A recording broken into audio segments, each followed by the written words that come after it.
ဆေးရုံကလေးပေါ်မှာလျှို့အန်းနေတယောက်သတိပြန်ရလာပါတယ်။သူမပြန်လဲမွေးဖွားလာပြီးမြင်လိုက်ရတာကအတိတ်ဘဝမှာသူမကိုလုံးဝအတိအမှတ်မပြုခဲ့တဲ့မိသားစုကိုပါ။သူတို့ရဲ့အမူအရာတွေကိုကြည့်ရတာအန်းနေကသူတို့ရဲ့သွေးသားရင်းချပါလို့လာပြောပြီးသူတို့အသေးယူရနေတဲ့သမီးအတူလေးကိုထိခိုက်စေမှအရန်ကိုကြောက်နေကြပုံပါပဲ။သူမကိုတည်စေခြင်းလောက်အောင်သတိထားနေကြပေမဲ့ဒီဘဝမှာတော့အန်းနေကလည်းသူတို့ကိုအတိအမှတ်ပြုဖို့အစီအစဉ်မရှိတော့ပါဘူး။ဆေးရုံကလေးပေါ်မှာလှဲနေတဲ့သူမကိုဖွားဖူကသမီးနာမည်ဘယ်လိုခေါ်လဲသမီးကဖွားရဲ့အသက်ကိုကယ်တင်ခဲ့တာဆိုတော့ဘာကျေးဇူးဆက်ရမလဲလို့မေးလိုက်ပါတယ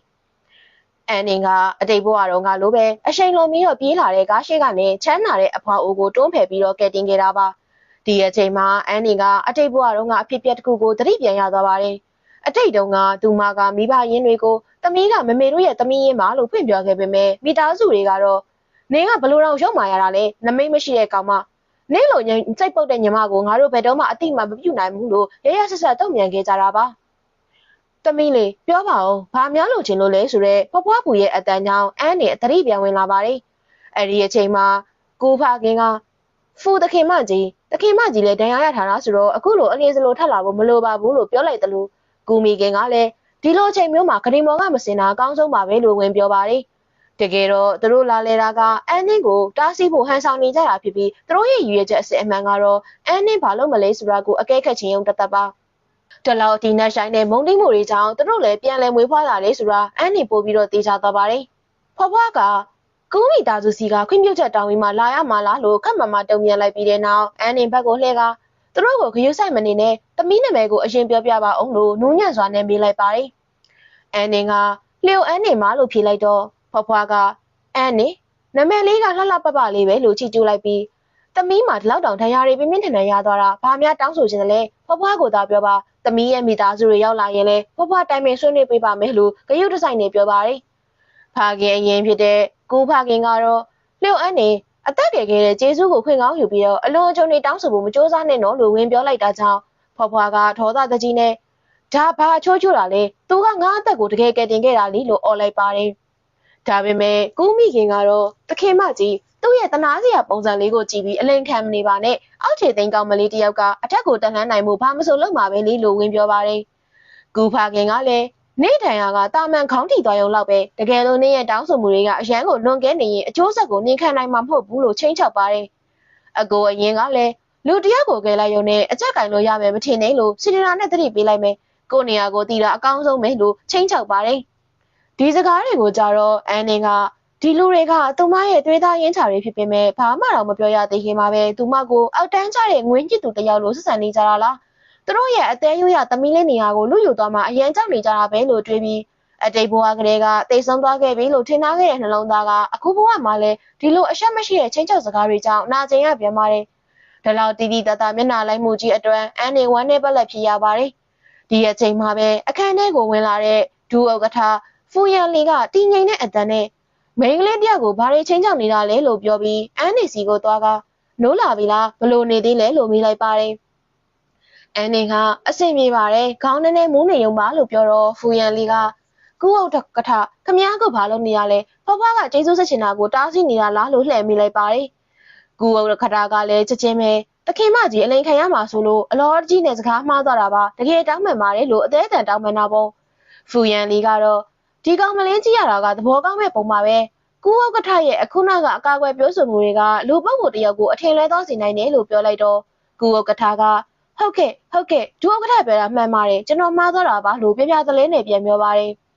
လျိုအန်နေကတော့သူတို့ကိုကြည့်ပြီးအတိတ်ဘဝကသူမဘလောက်မှန်မဲခဲ့လဲဆိုတာကိုတွေးနေမိပါတယ်အဲ့ဒီအချိန်တုန်းကမိဘအရင်းတွေနဲ့ပြန်ဆုံတွေ့ရမယ်ဆိုရဲဝမ်းသာမှုမှနှိမ့်မွန်းနေခဲ့လို့သူတို့၄ယောက်ဖက်ငိုနေကြချိန်မှာသူမအပေါ်ရိုးရှာဆောက်ဆောက်မှုတွေနဲ့နှိမ်ချတဲ့အကြည့်တွေပဲရှိနေခဲ့တာကိုသတိမထားခဲ့မိပါဘူးသူတို့ရဲ့မျက်လုံးထဲမှာတော့သူမကဘာမှမဟုတ်တဲ့သူတယောက်ပါအခုလို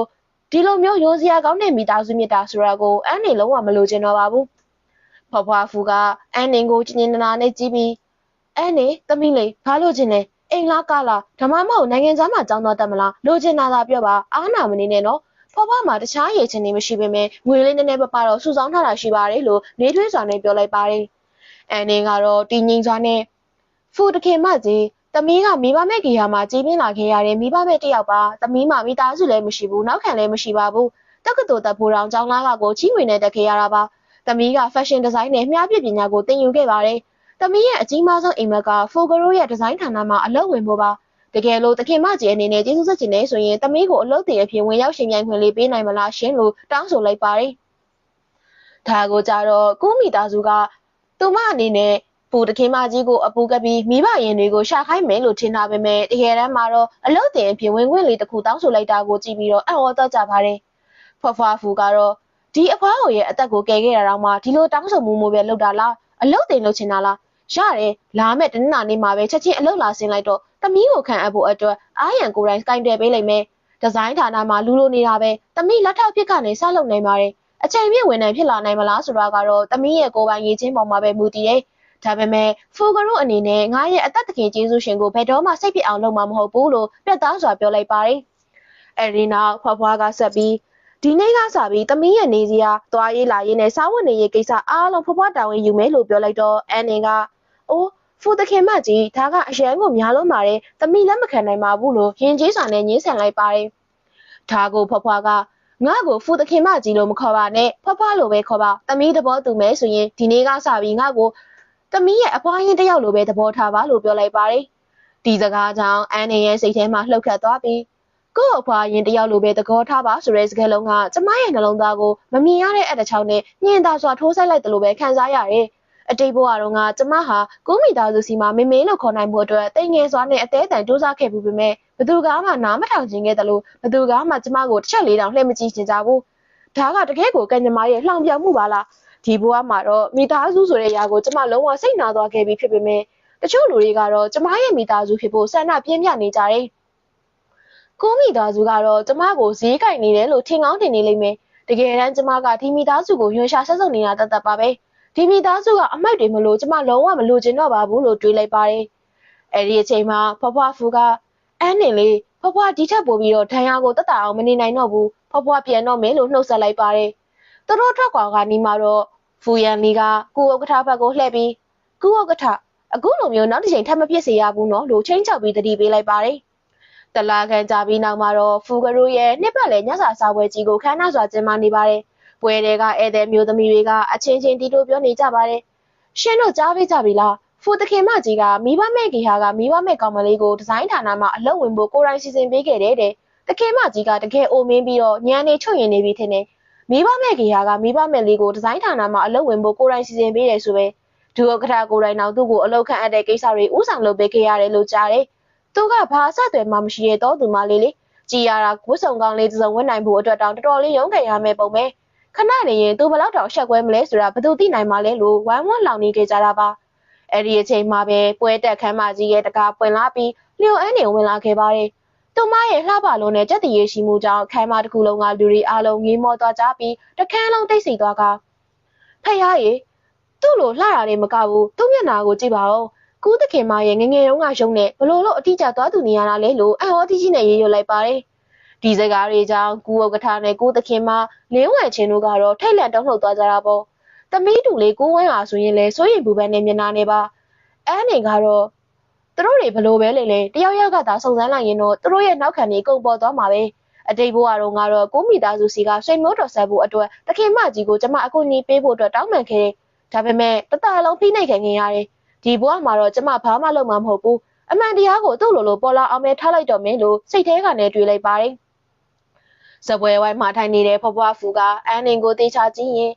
အန်းနင်ဖွားဖွားကြည့်ရတာသမီးကလင်းဝန့်ချင်းနဲ့နည်းနည်းတူနေတယ်လို့ပဲလို့ပြောလိုက်ချင်းကူဥက္ကဋ္ဌကချက်ချင်းဝင်ပြီးဖူသခင်မကြီးမကြသေးခင်ကနေမကောင်းမှုလို့ကြားရလို့ကျွန်တော်ချန်ပိုင်တောင်ကနေအစိမြေတောစင်မြင့်ကိုတီးတက်လူလွတ်ပြီးတော့ယူထားပေးပါတယ်လို့ဆိုပြီးလက်ဆောင်ဘူးကိုဖွင့်ကစကားလက်ညောက်လွှဲလိုက်ပါတယ်ဖွားဖွားကတော့ကူဥက္ကဋ္ဌကတော်တော်သဘောထားပြေးသွားတာပဲလို့ပြန်ပြောလိုက်တာပေါ့အန်းနေစိတ်ထဲမှာတော့ဒီလိုအပြစ်ရှိတဲ့စိတ်နဲ့လမ်းပြန်သွားတဲ့တုံ့ပြန်မှုကြီးကရဟန်းကိုတိတာလွန်နေတာပဲလို့မှတ်ချက်ချလိုက်ပါတယ်ညစာဆောက်ပွဲကတော့ဆက်လက်ကျင်းပနေခြင်းပဲဖွားဖွားဖူရဲ့နှလုံးသားထဲမှာတော့တန်တရားမျိုးစီတစ်ခုကျသွားခဲ့ပြီဆိုတာပါပဲကူးမိသားစုဖုံးကွယ်ထားခြင်းနဲ့အမှန်တရားတွေကနေနဲ့အမြန်ပေါ်ပေါက်လာတော့မှာပါအရီနာခမ်းမအပြည့်မဲ့လာသားဆောင်မှာရက်နေရင်အန်းနေတယောက်ဒီမိတ်ကပ်ကဖူရန်လီရဲ့ကိုပိုင်မိတ်ကပ်အဖွဲကပြင်မေးထားတာဖောင်ဒေးရှင်းအပါးစားလေးနဲ့နှကန်းကြီးကလည်းမှိန်ပြပြပဲဖို့ရောင်လေးရိုးရိုးသားသားပြောရရင်င ငါဒီလောက်ထိလင်းလက်တောက်ပနေလိမ့်မယ်လို့တခါမှမတွေးခဲ့ပြီဘူးအတိတ်ဘဝတော့ငါလည်းမခံစားခဲ့ရတယ်လို့ဒီဘဝမှာလည်းမခံစားရသေးဘူးဒီလိုမျိုးတေချာခယူးတဆိုင်လူရခံရတဲ့ခံစားချက်ကိုတေချာခံစားချိန်တော့မရလိုက်သေးဘူးလို့တွေးနေတော့ကူဝမ်းအားနဲ့ကူးတခင်မာတို့ရောက်လာကြပါတယ်ဝမ်းအားကချွဲနွယ်ပြီးတော့အပြစ်ကင်းဟန်ဆောင်တဲ့အတန်နဲ့အမအန်းနဲ့အမဒီနေ့အရန်လှနေတာပဲဒီဝတ်ဆောင်ကအမနဲ့တကယ်လိုက်တယ်အမကိုကြည်ရတာလုံးဝတခြားလိုတယောက်လိုပဲခုနကခမ်းမာထဲမှာလုံးဝဆိုရင်အမကိုတော့မမှတ်မိဘူးတိလားလို့ပြောလိုက်ပါတယ်အန်နေကတော့သူမရဲ့အပြုံကဘလောက်တောင်နူးညံ့လိုက်တယ်လဲဒါပေမဲ့အတိတ်ဘဝတော့ကဒီနူးညံ့တဲ့ပါဇက်လေးကနေပဲအကြမ်းတမ်းဆုံးစကားလုံးတွေကိုပြောထွက်ခဲ့ပြီးကျမကိုမျှော်လင့်ချက်မဲ့တဲ့ချိန်နေထိတွန်းပို့ခဲ့တာဒီလောက်ထိရက်ဆက်နိုင်တာတကယ်ကိုထိတ်လန့်စရာပဲလို့တွေးလိုက်ပါတယ်အဲ့ဒီအချိန်မှာပဲကိုးသခင်မှာလင်းဝံချင်းကဒီဝတ်စုံကိုဘယ်သူရေးပေးလိုက်တာလဲဘူဂါရီရဲ့အစိမ့်မြင့်ဝတ်စုံဆိုတာကတကယ်တော့ရေးသေးကောင်းပါတယ်ဒါပေမဲ့ဒီလိုပိုးသားမျိုးစားကလူရဲ့အရှိန်အဝါနဲ့အရေးသွေးကိုအရန်ရွေတယ်လူတိုင်းအစဉ်ပြေပြေဝတ်နိုင်တာမျိုးမဟုတ်ဘူးလို့နှိမ့်ချတဲ့လေသံနဲ့ပြောလိုက်ပါတယ်ကူဝမ်အားကတော့မမေအဲ့လိုမပြောပါနဲ့အမအန်းနေဝတ်ထားတာအရန်လှပါတယ်လို့ဟန်ဆောင်ပြီးတော့ဝင်ပြောလိုက်တာပေါ့ကူသခင်မကအထင်သေးတဲ့အကြည့်နဲ့ကြည့်ရင်ဟုတ်တယ်လှတော့လှပါတယ်ဒါပေမဲ့တခုခုလိုနေသလိုခံစားရတယ်လို့ပြောပြီးတော့ပြုံးလိုက်တာပေါ့အန်နေကအဲ့ဒီအပြုံကငါ့အတွက်အရန်ကိုရင်းနှီးနေတယ်အတိတ်ဘဝတော့ကသူကျမကိုကြည့်တဲ့အချိန်တိုင်းမှာအမြဲတမ်းဒီအမျက်နှာအမူအရာပဲအထင်သေးမှုတွေလှောင်ပြော်မှုတွေနဲ့လေလို့တွေးနေတာပေါ့ဝမ်အားကမမေဘာကိုဆိုလိုတာလဲရင်လို့မေးလိုက်တော့ကိုသခင်မကဖြစ်နိုင်တာကသူ့အယိုးထဲမှာဆွဲနေတဲ့တခုခုကြောင့်နေမှာပါနောက်မှဘလောက်ပဲအလှပဲပြင်းပြင်းအဲ့ဒါကိုပြောင်းလဲပြလို့မရဘူးသွေးသားဆိုတာလူတယောက်ရဲ့အယိုးထဲမှာကိန်းအောင်နေတာမျိုးလေမိဘမဲ့ကေဟာမှာကြီးပြင်းလာတဲ့ကလေးတယောက်ကရွှေတွေငွေတွေဘလောက်ပဲဝစ်စင်ထားပါစေသူတို့စီမှာတောဆန်တဲ့အငွေအသက်တွေရှိနေအောင်ပါပဲဒါသူတို့အမားတော့မဟုတ်ပါဘူးသူတို့ရဲ့မျိုးရိုးဗီဇကသတ်မှတ်ပေးထားတာပါလို့ပြောဆိုလိုက်ပါတယ်ဒါကိုကြားလိုက်ရတဲ့အန်နေကကျမဝမ်းမနေပါဘူးကျမအရန်ကိုဒေါသထွက်နေတာပါဒေါသထွက်လုံးလို့ရီတောင်ရီကျင်လာတယ်ဒီအမျိုးသမီးကျမရဲ့မိခင်ရင်ကိုယ်တိုင်ကအတိတ်ဘဝတုန်းကကျမကိုတည်တဲ့အထိမကယ်တင်ခဲ့ပဲဆွန့်ပစ်ခဲ့တဲ့အမျိုးသမီးအခုဘဝမှာလည်းကျမရှိမှရက်ပြီးကျမရဲ့သွေးသားကအောက်တန်းကြတဲ့အယိုးထဲကနေတောဆန်တဲ့ငွေသက်တွေထွက်နေတယ်လို့လှောင်ပြောင်နေတယ်သူကိုယ်တိုင်မွေးထုတ်လိုက်တဲ့ကိုမိသားစုရဲ့သမီးအရင်ဆိုတာကိုသူမေ့နေတယ်လို့စိတ်ထဲကနေတွေးလိုက်ပြီးလင်းဝံချင်းကိုစိုက်ကြည့်ကကိုသခင်မဒါဆိုရင်ဒီတောဆန်တဲ့အငွေအသက်ကဘသူရဲ့မျိုးရိုးဗီဇကနေအမွေရလာတာလဲလို့ရှင်ထင်လဲလို့ခနဲ့တက်မေးလိုက်ပါတယ်ဒီအခါကိုဝမ်အားကမမေတိုးတိုးပြောပါအမအန်နေကြားသွားပြီလို့ဟန်ဆောင်ပန်ဆောင်နဲ့ဝင်တာတာပေါ့ကိုသခင်မကတော့ကြားတော့ရောဘာဖြစ်လဲငါပြောတာမှားနေလို့လားဝမ်အားတတိချာချာမှတ်ထားလူတယောက်ရဲ့ယုံကြည်မှုဆိုတာမိသားစုအတိုင်းဝိုင်းနဲ့ငငယ်ကလေးကပြောထောင်ပေးမှုတွေပေါ်မှာမူတည်တယ်ဒီလိုအရာတွေကချက်ချင်းကြီးဖြစ်စီလို့ရတဲ့အရာတွေမဟုတ်ဘူးလို့မမမထပ်ပြောပါတယ်အန်နေကကျမကတောဆန်နေဆိုရင်သူများအတိုက်မှာဝင်ပြီးနေရလူနေတဲ့ဒီလူလိမ်မကရောဘာကြည့်လဲလို့စိတ်ထဲကနေတွေးလိုက်ပြီးရဲ့နောက်ကူဝမ်အားကအန်နေဘက်ကိုလှဲပြီးအမအန်နေစိတ်ထဲမထားပါနဲ့နော်မေမေစကားပြောတာနည်းနည်းပွင့်လင်းသွားလို့ပါလို့ဟန်ဆောင်နှစ်သိမ့်ပေးပါတယ်အန်နေကသူပြောတာမမားပါဘူးလို့ပြောတော့ကိုဝမ်အားကသူဘာလို့တည်ငြိမ်နေရလဲငါတို့ကိုရန်ဆနေရလားဘာဖြစ်နေရလဲဒီလောက်တောင်ရှက်ခွဲခင်ရတာတော့မှဒေါသမထွက်ဘူးလားဘာလို့အမေပြောတာကိုထောက်ခံနေရတာလဲလို့အံ့ဩစွာနဲ့မေးခွန်းနေပြေးသွားပါတယ်အန်နေကထပ်ပြီးအန်ဒီပြောတာမှန်ပါတယ်လို့ပြောလိုက်ပြီးတော့ရှင်တို့အားလုံးကအထက်တန်းကြတဲ့သွေးသားတွေအကြောင်းပြောရတာကိုအတလောက်တောင်သဘောကျနေမှာတော့ကျမရှင်တို့နဲ့တေချာလေးဆွေးနွေးပြရတာပေါ့ဒီနေ့ရှင်တို့ဂုံရင်ဝင်ကြွားနေတဲ့အဲ့ဒီမျက်နှာဖုံးတွေကိုရှင်တို့ရှေ့မှာရင်ဆွဲခွာပြမယ်လို့စိတ်ထဲကနေတွေးလိုက်ကသွေးသားဆိုတာအယိုးထဲမှာဆွဲနေတယ်ဆိုတာအမှန်ပဲလေလို့ပြောလိုက်ပါတယ်ဂူမီကင်ကနင်ဖာဆိုလို့ကျင်တာလေဒီမှာလာပြီးစကားနာထိုးမနေနဲ့လို့ဒေါသတကြီးနဲ့ပြန်ပြောပါတယ်အန်နင်ကစိတ်ဝင်စားစရာကောင်းတာကလူတယောက်ရဲ့သွေးသားဆိုတာဘသူကကျွေးမွေးပြုစုခဲ့လဲဆိုတာပေါ်မှာမမူတည်ပဲဘသူကမွေးဖွားခဲ့လဲဆိုတာပေါ်မှာပဲမူတည်တယ်ဆိုတာပါပဲလို့ပြန်လဲတုံ့ပြန်လိုက်ပါတယ်။ကိုမီကင်ကတော့သူ့ဘာကိုဆိုလိုတာလဲတခုခုများသိနေရလားလို့စိတ်ထဲကနေထိတ်လန့်သွားပါတယ်။အန်နေကဆက်ပြီးအန်ဒီလင်းမိဘမဲ့ခေရမှာကြီးပြင်းလာတဲ့ကလေးတယောက်ကမွေးရပါတောဆန်တယ်လို့အန်တီပြောခဲ့တယ်နော်။ဒါပေမဲ့အဲ့ဒီကလေးကသာအန်တီရဲ့သမီးရင်ဖြစ်နေခဲ့မယ်ဆိုရင်ဘယ်လိုလုပ်မလဲ။အန်တီတခါတော့တွေးဘူးလား။ဒါဆိုရင်သူ့ရဲ့တောဆန်မှုတွေကအန်တီစီကနေရလာတာမဖြစ်နိုင်ဘူးလားလို့အပြုံးလေးနဲ့မေးလိုက်ပါတယ်။လင်းဝမ်ချင်းကချက်ချင်းပဲနေဘာရီလျှောက်ပြောနေတာလဲလို့အော်လိုက်တာပေါ့။အန်နေကကျမလျှောက်ပြောနေတာမဟုတ်ပါဘူး။အန်တီရဲ့ယုတ်တိမတန်မှုကိုလိုက်တွေးကြည့်နေတာပါ။တွေးသားကသာအရာရာအားလုံးကိုအဆုံးဖြတ်ပေးတယ်လို့အန်တီပဲပြောခဲ့တာလေ။ဒါကြောင့်ကျမသာအန်တီရဲ့တမီအရင်ဆိုရင်အန်တီရဲ့တွေးသားကကျမနဲ့အတိအကျသူနေမှာပေါ့။ကျမကဘာပဲဖြစ်နေအန်တီကလည်းအဲ့ဒါပဲဖြစ်မှာပဲ။ကျမကတော့ဆန်နေဆိုရင်အန်တီကလည်းအထက်တန်းမကြတော့ဘူးပေါ့ ကျမအယိုထဲမှာရှိနေတဲ့အရာမှန်သမျှအန်တီအယိုထဲမှာလည်းရှိနေမှာပဲလေလို့ထပ်ပြောလိုက်ပါတယ်။ပြီးတော့စိတ်ထဲကနေဒီလိုအထက်တန်းလွှာသခင်မကြီးရဲ့တနာစရာကောင်းလောက်အောင်ပြရာခတ်နေတဲ့ပုံစံကိုကြည့်ရတာကျမအတွက်ဘာပြောရှင်မှုမှမရပါဘူး။အဆုံးအစားမရှိတဲ့လှောင်ပြောင်ခြင်းစိတ်ပဲရှိရဲ့။အတိတ်ဘဝတုန်းကကျမကိုအထင်အသေးဆုံးအမူအရာတွေနဲ့ရှွန့်လွန်တဲ့ရောက်အောင်နင်းချေခဲ့တာသူပဲလေလို့တွေးလိုက်ပါတယ်။အဲဒီနောက်အန်နီကမျက်နှာကိုချက်ချင်းပြောင်းလိုက်ပြီးနောက်တာပါမိဘမိခင်ကလာတဲ့ကျမလူတယောက်ကဘလို့လို့အန်တီရဲ့သမီးရင်ဖြစ်နိုင်မှာလေလို့ပြုံးလိုက်ရပြန်ပြောလိုက်ပါတယ်။ကူဝမ်အားကအမအန်နီအမကမေမေကိုဘလို့လို့ဒီလိုပြောထွက်ရတာလဲမေမေကအဲ့လိုသဘောနဲ့ပြောတာမှမဟုတ်တာလို့အပြစ်တင်ပါတယ်။အန်နီကကျမကသူတို့ကိုအလွတ်ပေးလိုက်မယ်လို့တွေးနေတာဒါပေမဲ့ကိုဝမ်အားကဒီလက်ဖေးအချမ်းခွန်းနဲ့ပတ်ဖို့အတင်းစူးစမ်းနေမှာတော့ကျမလည်းထပ်ပြီးတီးမခံနိုင်တော့ဘူးလို့တွေးလိုက်ပြီးဒါဆိုသူပြောတာဘာသဘောလဲကျမကတော့ဆန်နေကျမရဲ့သွေးသားကအထက်တန်းမကြဘူးမိဘမဲ့ခေရမှာကြီးပြင်းလာတဲ့ကျမတို့လိုကလေးတွေကမွေးရပါအောက်တန်းကြတယ်လို့ပြောတာလေဒါပေမဲ့ဒီလောကမှာမိဘမဲ့ဖြစ်ချင်ကြတဲ့ကလေးတွေကအများကြီးမရှိဘူးရှင်းလို့တွေးဘူးလားသူတို့ကဆွန့်ပစ်ခင်ရတဲ့ကံကြမ္မာရဲ့ရဲဆက်ဆက်ကစားတာကိုခံခဲ့ရတယ်အဲ့ဒါသူတို့မကောင်းလို့မဟုတ်ဘူးသူတို့ရဲ့မိဘတွေကတာဝန်ယူမှုမရှိခဲ့လို့ပဲအဲ့ဒါကိုမှအထက်တန်းမကြတဲ့သွေးသားလို့သတ်မှတ်မယ်ဆိုရင်တော့အောက်တန်းကြတာကကလေးတွေမဟုတ်ဘူးသူတို့ကိုဆွန့်ပစ်ခဲ့တဲ့မိဘတွေပဲလို့ပြောချလိုက်ပါတယ်ပြီးတော့ဒီစကားကိုရှင်းတို့ဘလို့ဆက်ပြီးဖြေရှင်းမလဲဆိုတာကြည့်ရသေးတာပေါ့ဒါပေမဲ့တိတ်မကြခင်မှာပဲဒီလိုအပြစ်ကင်းဟန်ဆောင်နေတဲ့ပန်းဖြူလေးကစကားတွေကိုထပ်ဖြည့်ဆက်ပြီးတော့ပွဲတစ်ခုလုံးအနှံ့လိုက်ဖြတ်တော့မယ်ဆိုတာကျမသိရဲ့ကျမရဲ့နာမည်ကုန်သတင်းကိုလုံးဝဖြတ်စီပြတော့မှလို့တွေးနေစဲမှာပဲကောင်းကောင်းပြောလိုက်တာပဲဆိုတဲ့အတန်နဲ့အတူဒူဥက္ကဋ္ဌဖူရန်လီရောက်လာခဲ့ပါတယ်ကူမိငင်ကတော့လန့်သွားတော့မှပဲဖူရန်လီကအန်နေရဲ့ပခုံးကိုကင်လိုက်ပြီးအန်နေကသူ့ရဲ့လှုပ်ရှားမှုတွေကအရန်ကိုညင်တာတဲ့လက်ပွားကနှွေးထွေးမှုကအင်ဂျီသားကနဲ့တဆင့်ဝင်လာတယ်ဒါပေမဲ့ထူးဆန်းတာကလုံးဝကိုအကာအကွယ်ပေးခြင်းတဲ့လေသံနဲ့အားရင်ပါပြီးတော့ဩဇာကြီးမာတဲ့ပိုင်ဆိုးပိုင်နေမှုတွေပါဝင်နေတာပဲလို့တွေးလိုက်မိတာပေါ့ဖူရန်လီကကူသခင်မကိုကြည့်ပြီးကူသခင်မခမည်းကျွန်တော်ရဲ့ညီမရဲ့သွေးသားအကြောင်းဝေဖန်နေတာကိုကျွန်တော်ကြားလိုက်တယ်လို့ပဲလို့ပြောလိုက်ပါတယ်လင်းဝမ်ချင်းကထိတ်လန့်သွားပြီးဒုဥက္ကဋ္ဌအထင်လွဲနေတာပါကျမကလို့ပြောရုံရှိသေးဖူရန်လီကကျမကဘာဖြစ်လဲလို့ချားဖြတ်မေးလိုက်ပြီးခမည်းပြောတဲ့နောက်ခံမျိုးရိုးကလာတဲ့ကလေးတွေကအစိမ့်မြင့်ဒီဇိုင်နာဝတ်စုံတွေဝတ်ဖို့မထိုက်တန်ဘူးလို့ခန်းစားနေရတာလားလို့မေးလိုက်ပါတယ်။လင်းဝမ်ချင်းကမဟုတ်ပါဘူးလို့ညင်းမိမဲ့ဖူရန်လီကဒါဆိုဘလို့ကလေးမျိုးကထိုက်တန်တယ်လို့ခမည်းထင်လဲခမည်းသမီးလိုငယ်ငယ်ကလေးကတေချာပြိုးထောင်ခံရတဲ့အထက်တန်းလွှာထင်ရှားတဲ့မိသားစုကကလေးမျိုးလားလို့မေးလိုက်ပါတယ်။သူ့ရဲ့အကြည့်တွေကကူးဝမ်အားစီကိုရောက်သွားပြီးခေါင်းအစချေဆုံးကဲခတ်လိုက်ပါတယ်။အဲ့ဒီအကြည့်ကခုနကလင်းဝမ်ချင်းအန်နင်ကိုကြည့်ခဲ့တဲ့အကြည့်နဲ့အတိအကျတူပေမဲ့သူ့ရဲ့စကားလုံးတွေကတော့အစတရားလောက်ပို့ပြီးတော့ပြင်ထန်ပါတယ်။ဖူရန်လီကလူတစ်ယောက်ကအထက်တန်းကြလောက်မကြဘူးလားဆိုတာကသူ့ဘာဝတ်ထားလဲဆိုတာပေါ်မမူတည်ဘူး။အခက်အခဲကြုံနေရချိန်မှာတခြားသူတွေကိုကူညီတတ်သလားဒါမှမဟုတ်ကိုကောက်ွယ်ဖို့အတွက်သူများပေါ်နင်းတက်သလားဆိုတာပေါ်မှာပဲမူတည်တယ်လို့ထင်တယ်လို့ပြောလိုက်ပါတယ်။ဆက်ပြီးကူသခင်ကအရင်တုန်းကကျွန်တော်ညီမကဖွားဖွားကိုကားတိုက်ခင်ရတဲ့ဘေးကကဲတင်ခဲ့တော့ကလေကျွန်တော်လည်းအဲ့ဒီမှာရှိနေခဲ့တယ်။ခမည်းလူအုပ်ထဲမှာမျက်နှာပေါ်ကအပြုံးတစ်ခုနဲ့ရက်နေတာကိုကျွန်တော်ရှင်းရှင်းလင်းလင်းမြင်ခဲ့ရတယ်လို့ပြောလိုက်ပါတယ်။ဒီစကားကြောင့်ကိုမိခင်ကထိတ်လန့်သွားပြီးကိုဝမ်အန်ကလည်းဒုက္ခထဖူအထင်လွဲနေတာပါမေမေကလုံးဝအဲ့ဒီလိုသဘောနဲ့ပြောတာမဟုတ်ပါဘူးလို့ဝင်ဖြေရှင်းပါတယ်။ဖူရန်လီကကိုဝမ်အန်ကိုခရီးမဆိုင်ပဲလင်းဝမ်ချင်းဘက်ကိုသာစိုက်ကြည့်ပြီးမစ်လင်းခမည်းရဲ့အဖေကိုကျွန်တော်စောင့်နေတယ်လို့အာနာဘာဘာနဲ့မေးလိုက်ပါတယ်။အန်နင်ကအတိတ်ဘဝတုန်းကသူတို့ကဒီလိုဟန်ဆောင်ကောင်းတဲ့မျက်နှာမျိုးကိုတုံးပြီးကျမကိုကြောက်ကမ်းမအစိုးထိတွန်းမှုခဲ့ကြတာအခုတော့ကြောက်ကမ်းမအစိုးကိုတွန်းမှုခံရတာဘလို့ရတာလဲဆိုတာသူတို့မီးဆန်းကြည့်ဖို့အလှည့်ရောက်လာပြီလို့တွေးလိုက်ပါတယ်။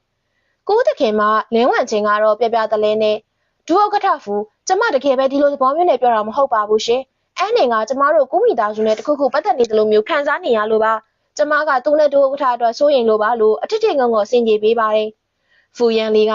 စိုးရိမ်လို့သူ့ကိုတောဆန်တယ်လို့လှောင်ပြောင်လိုက်မိရလားလို့မေးလိုက်ပြီးကူးသခင်မကျွန်တော်ခမည်းကိုတတိပေးဖို့လိုအပ်နေတဲ့ကိစ္စတစ်ခုရှိတယ်။အခုအချိန်မှာအန်နင်ကကျွန်တော်တို့ဖူမီသားစုရဲ့လူဖြစ်နေပြီးခမည်းကသူ့ရဲ့သွေးသားကအထက်တန်းမကျဘူးလို့ပြောတာဟာကျွန်တော်တို့ဖူမီသားစုရဲ့သွေးသားကအထက်တန်းမကျဘူးလို့ပြောနေရတဲ့အတူတူပဲခမည်းကသူ့ကိုတောဆန်တယ်လို့ပြောတာဟာဖူမီသားစုကတောဆန်တယ်လို့ပြောတာပဲခမည်းအဲ့ဒီစကားကိုနောက်တစ်ခါထပ်ပြောရဲသေးလားလို့အေးဆက်ဆက်လေးတန်းနဲ့မေးလိုက်ပါတယ်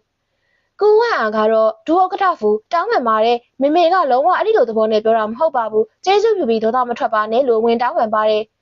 ဖူရန်လီကတော့ကျွန်တော်ဒေါသမထွက်ပါဘူးအမှန်တရားကိုပြောပြရုံတသက်ပါအန်နင်ကဖူမီသားစုဝင်တယောက်ပဲသူ့ကိုထီတဲ့လူတိုင်းကဖူမီသားစုကိုထီတာနဲ့အတူတူပဲဆိုတာကူးသခင်မအနေနဲ့တေချာမှတ်ထားတာပိုကောင်းမယ်လို့တတိပေးလိုက်ပြီးအန်နင်ဘက်ကိုလှဲကတွားရအောင်ဖွားဖွားကမင်းကိုလိုက်ရှာနေတယ်လို့ခေါ်သွားပါတယ် ။အန်နေကတော့အတိတ်ဘဝတုန်းကသူတို့ကဒီလိုမောင်းမာတဲ့အချိုးတွေနဲ့ကျမကိုရွှွန့်လုံနေရအောင်နင်းချေခဲ့ကြတာ။အခုတော့ကျမရဲ့အထက်တန်းကမိခင်ရင်ကိုယ်တိုင်အကြောက်လုံးပြီးတော့တုန်လှုပ်နေတာကိုတွေ့ရတာကျမစိတ်ထဲနည်းနည်းလေးတော့မှမတက်နာမိဘူးလို့ကျဉ်နဲ့စွာနဲ့တွေးလိုက်မိပါတယ်။လူရှင်တဲ့နေရာတစ်ခုရောက်တော့ဖူယန်လီကမင်းအဆင်ပြေရဲ့လားလို့မေးပါတယ်။အန်နေကပြေပါတယ်ဒီလိုစကားစိုးတွေကိုငယ်ငယ်တည်းကမကြခဏကြားခဲ့ရတာကြောင့်ကျမခရီးမဆိုင်တော့ပါဘူးလို့ဖြေလိုက်ပြီး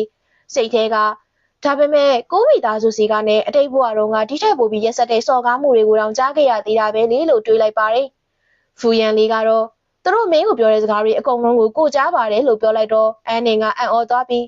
သူအကုန်ကြားခဲ့တာပဲဒါဆိုခုနကသူသောသားထလာတာကကျမအတွက်တရားမျှတမှုရှာပေးခြင်းလို့ပေါ့လို့တွေးလိုက်မိပါတယ်။ဖူယန်လီကဆက်ပြီးခုနကမင်းတယောက်တည်းသူတို့ကိုရင်ဆိုင်နေခဲ့တာလေအနိုင်ကျင့်ခင်ရမှမကြောက်ဘူးလားလို့မေးတော့အန်နင်ကရှင်ဝင်လာတာကိုကျမမြင်ပါတယ်လို့ပြောလိုက်ပါတယ်။ဖူယန်လီကဘာလို့ငါ့ကိုမခေါ်တာလဲလို့မေးတော့အန်နင်ကကျမဘာသာဖြေရှင်းချင်လို့ပါရှင်ကိုအမြင်နဲ့အားကိုးနေလို့မှမရတာလို့တည်ငြိမ်စွာနဲ့ပြောလိုက်ပါတယ်။ဒီအခါဖူယန်လီရဲ့နှကန်းတောင်လေးကကွေးတက်သွားပြီးအဲ့ဒီအပြုံးကသူ့ရဲ့ပုံမှန်ရင်ကျေးပေမဲ့ခက်ခက်ငိနေတဲ့အပြုံးမျိုးနဲ့မတူဘူး။ပေါ်ပြောလို့မရတဲ့ရွေးထွေးမှုမျိုးပါဝင်နေတယ်လို့အန်နင်သတိထားလိုက်မိပါတယ်။ဖူယန်လီကကိုသိတဲ့တခြားမိန်းကလေးတွေနဲ့မင်းကတကယ်ကိုကြွားကြတဲ့တကယ်လို့တခြားတယောက်သားလင်းဝံချင်းစီကဒီလိုမျိုးစကားနဲ့အစော်ကားခံရမယ်ဆိုရင်ငိုယိုပြီးတော့ပြဿနာရှာဒါမှမဟုတ်ဒီနေရာမှာချက်ချင်းရန်တွေ့ကြမှာဒါပေမဲ့မင်းကတော့မတူဘူးမင်းကအဲ့ဒီမှာရက်ပြီးတော့ကိုနှိမ့်ချတာမျိုးလည်းမရှိသလိုမျိုးမောက်မာတာမျိုးလည်းမရှိပဲသူ့စကားတွေကိုသူ့စီအကုန်ပြန်ပေးလိုက်နိုင်တယ်မင်းဘယ်လိုလုပ်ပြီးဒီလောက်တောင်တည်ငြိမ်နိုင်ရတာလဲလို့မေးလိုက်ပါတယ်အန်နင်ကမိခင်အရင်ကိုယ်တိုင်ကတေလုံးမတက်တုံးပို့တာကိုခံခဲ့ရဘူးတဲ့လူတစ်ယောက်အတွက်တေဆုံးပြီးသားဖြစ်တဲ့နှလုံးသားကိုအဲ့ဒီစကားလုံးတွေကဘယ်လိုလုပ်ထိုးပေါက်နိုင်တော့မှလဲလို့စိတ်ထဲကနေနာကျင်စွာတွေးလိုက်ပြီးအပြင်မှာတော့ဒီစကားတွေကိုအတိတ်ဘဝကလေးကကြားဖို့လို့နေမှာပါလို့ခပ်ပပေါ်ပဲပြောလိုက်ပါတယ်။ဖူယန်လီက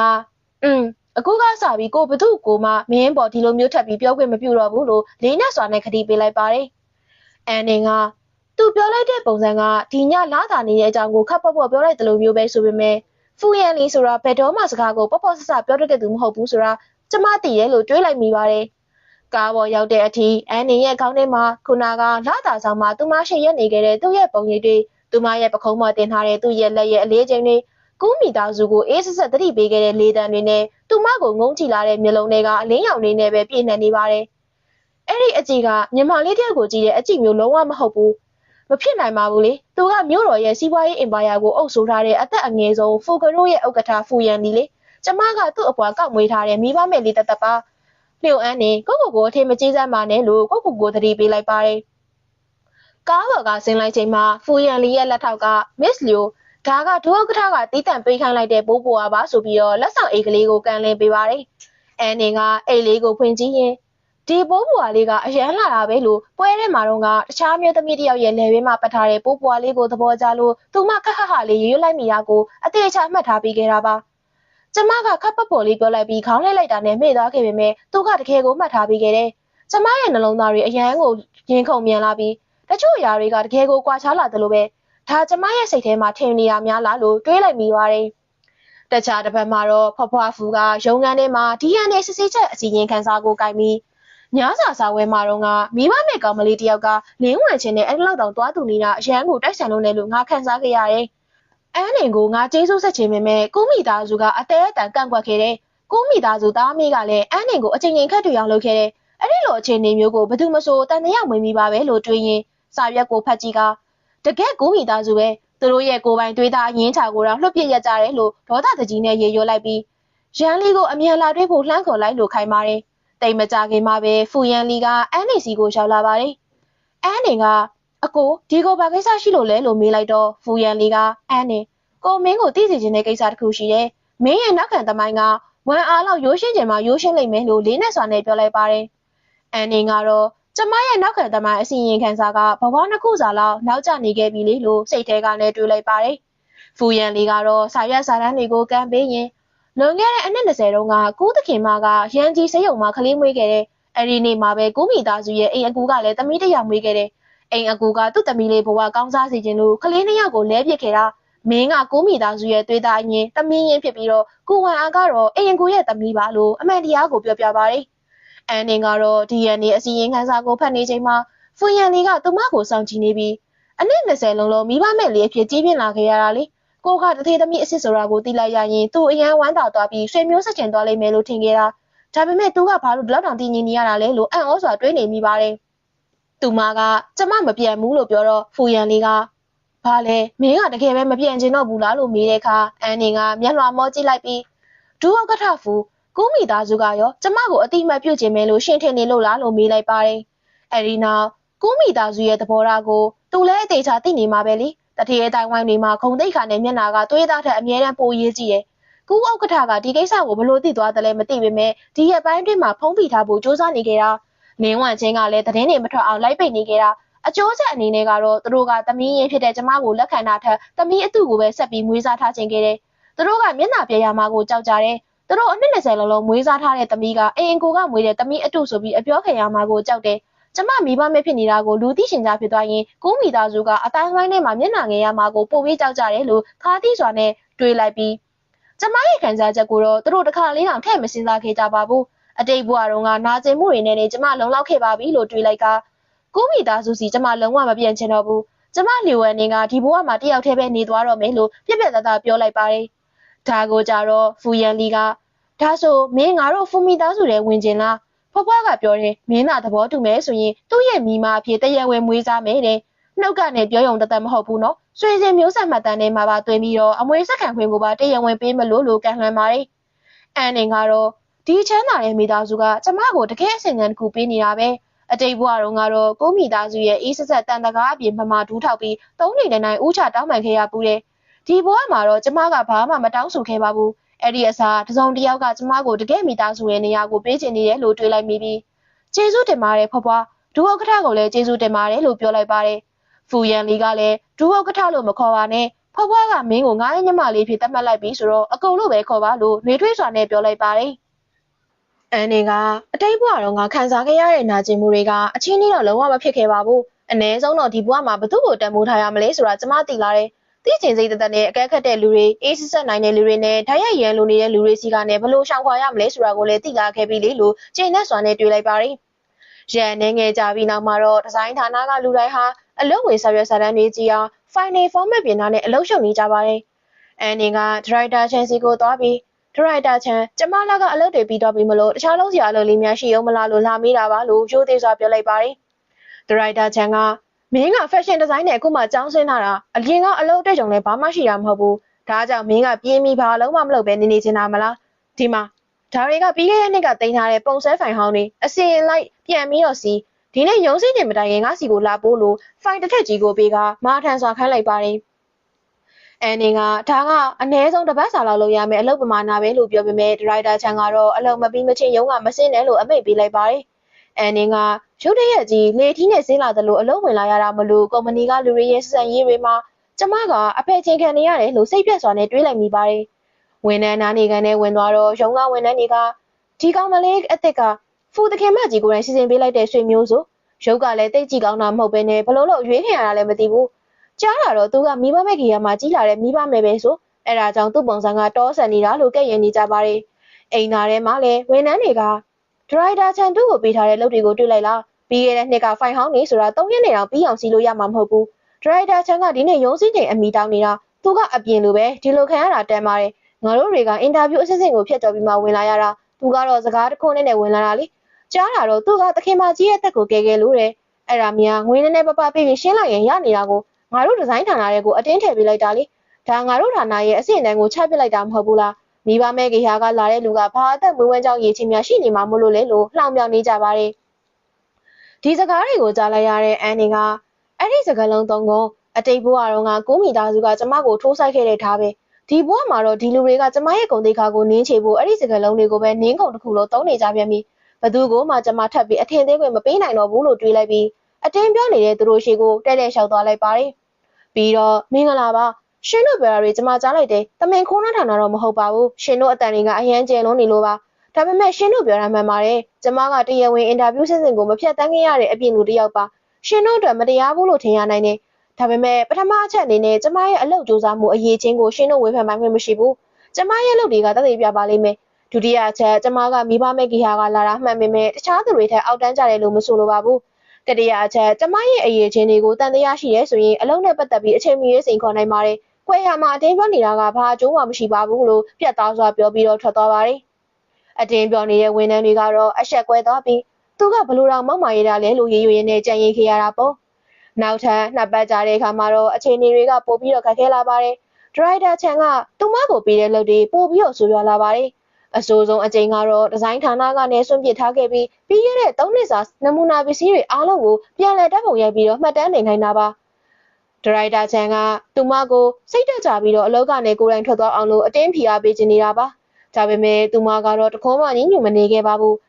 နေ့တိုင်းရုံးကိုအစောဆုံးလာပြီးနောက်ဆုံးမှပြန်နေသူဖြစ်တဲ့အတိတ်ဘဝတုန်းကမိဘရင်းတွေရဲ့အေးဆက်ဆက်အကြည့်တွေအောက်မှာအသက်ရှူချက်ပြီးတော့တိတ်ဆုံးခဲ့ရတဲ့နာကျင်မှုတွေကမှတကယ်ကိုမျောလင်းချက်မဲ့တဲ့အရာပါအခုလိုမျိုးအလုပ်ဖိအားပေးရလောက်ကတော့သူမအတွက်အားတောင်မအားပါဘူးသူမကခေါင်းငုံပြီးတော့အရှုံးပေးသွားစီချင်တာလားလုံးဝမဖြစ်နိုင်ဘူးလို့စိတ်ထဲကနေကြိတ်ပြီးတော့ခံပြင်းလိုက်ပါတယ်နောက်ဆုံးမှာတော့အလုပ်တွေပြီးစီးသွားတဲ့အခါအန်နင်ကဒရိုက်တာချန်နမူနာ3000မှတ်တမ်းတင်ပြီးသွားပါပြီလို့ဆောင်ရွက်ပုံကြီးကိုတွားပြလိုက်ပါတယ်ဒါကိုဒရိုက်တာချန်ကမင်းကတိတ်အားနေတာဆိုတော့ဒီဖောက်တဲ့ချက်လက်တွေကိုပါဆက်စီထားလိုက်ဆိုပြီးအလုပ်တွေထပ်ပုံပေးလိုက်ပြန်ပါတယ်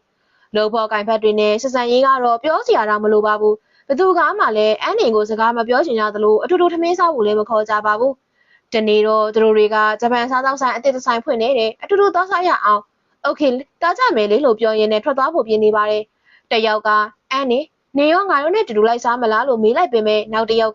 သူ့ကိုဘာလို့သွားခေါ်နေရလဲဒရိုက်တာချန်ကအလုပ်တွေအများကြီးပေးထားတာကိုပြဿနာသွားမရှာစမ်းပါနဲ့လို့ဝင်တားလိုက်ပါတယ်အန်နေကတော့ရပါတယ်လို့ပြန်ပြောလိုက်တာပေါ့အတိတ်ဘဝတုန်းကသူမအဖျား39ဒီဂရီလောက်တက်နေတဲ့အချိန်ကိုမိသားစုကအိမ်အပြင်မှာတောက်ခတ်ပြီးပိတ်ထားတာကိုတော့ခံခဲ့ရဘူးလားပဲအဲ့ဒီထက်ပိုဆိုတဲ့အခြေအနေတွေကိုကြော်ဖြတ်ခဲ့ပြီးပြီဆိုတော့အခုလိုအဖယ်ချင်းခင်ရတာလောက်ကဘာများအရေးကြီးလို့လဲလို့တွေးရင်ပေါင်မုံညာလေးတစ်ခုကိုသာကိုက်စားနေလိုက်ပါတယ်ဒီအချိန်မှပဲဖွားဖွားဖူရောက်လာခဲ့ပါတယ်အန်နင်ကဖွားဖွားဘာလို့ရောက်လာတာလဲလို့အံ့ဩတကြီးနဲ့မေးလိုက်တော့ဖွားဖွားကဒရိုက်တာအဖွဲ့အစည်းအဝေးပြီးလို့တမီးကိုလာကြည့်တာပါလို့ပြောပြီးစပွဲပေါ်ကပေါင်မုံကိုလှမ်းတွေးတဲ့အခါတမီးကထားပဲစားနေတာလားလို့မေးပါတယ်အန်နင်ကတော့နေ့လယ်ဆိုတိတ်မစားလို့ပါလို့ဖြေပေမဲ့ဖွားဖွားကမစားလို့မရဘူးလေအလုပ်ဘလောက်ပဲရှုပ်ရှုပ်ထမင်းကိုတေချာစားရမယ်ဒီပေါင်မုံညာလေးကဘာအာဟာရများဖြစ်လို့လဲလို့ပြောရင်းစပွဲပေါ်ကဖိုင်ထက်လိုက်ကြီးကပြုတ်ကျသွားတာကြောင့်တမီးကိုထားတွေကဘာတွေလဲလို့မိကယူကြည့်လိုက်ပါတယ်အဲ့ဒီမောင်မှာတော့ဖွားဖွားဟာအရန်ကိုဒေါသထွက်သွားပြီးဒရိုက်တာချန်ကတမီးကိုဒီလောက်များတဲ့လုပ်တွေခိုင်းထားတာလားအလုပ်တင်တယောက်ကိုတနေ့တဲ့အလုပ်3000လောက်စီခိုင်းတာလေအဲ့ဒါကြောင့်တမီးဖူဖူနွေ့နွေ့ထမင်းတစ်နက်တောင်မစားနိုင်တာအံ့ဩစရာမရှိပါဘူးခန္ဓာကြီးကျယ်တဲ့ဖူကရိုးကလူသစ်တွေကိုဒီလိုမျိုးအနိုင်ကျင့်တာလားလို့အတန်ကျကျနဲ့ပြောလိုက်ပါတယ်ပြီးတော့ဒီဇိုင်းဌာနကလူတွေရောဘယ်ရောက်နေကြလဲအလုပ်တွေကောင်လုံးလူသစ်တွေရဲ့ခေါင်းပေါ်ပုံချထားတယ်တခြားလူတွေဘယ်ရောက်သွားလဲလို့မေးလိုက်ပါတယ်ဝန်ထမ်းမလေးတယောက်ကသခင်မကြီးအားလုံးကနေလေစာသွားစားကြပါတယ်လို့ဖြေလိုက်တော့ဖွားဖွားကပို့ပြီးဒေါသထွက်သွားကအရန်ကောင်းတာပေါ့ဝန်ထမ်းဟောင်းတွေကနေလေစာသွားစားကောင်းကောင်းစားဆောင်နေကြပြီးချမ်းသာတဲ့မိသားစုကမိမလေးကိုတော့ဒီမှာပေါင်မုံညံလေးစားနေရအောင်ထားခဲ့ကြတယ်ပေါ့လေလို့ပြောလိုက်ပါတယ်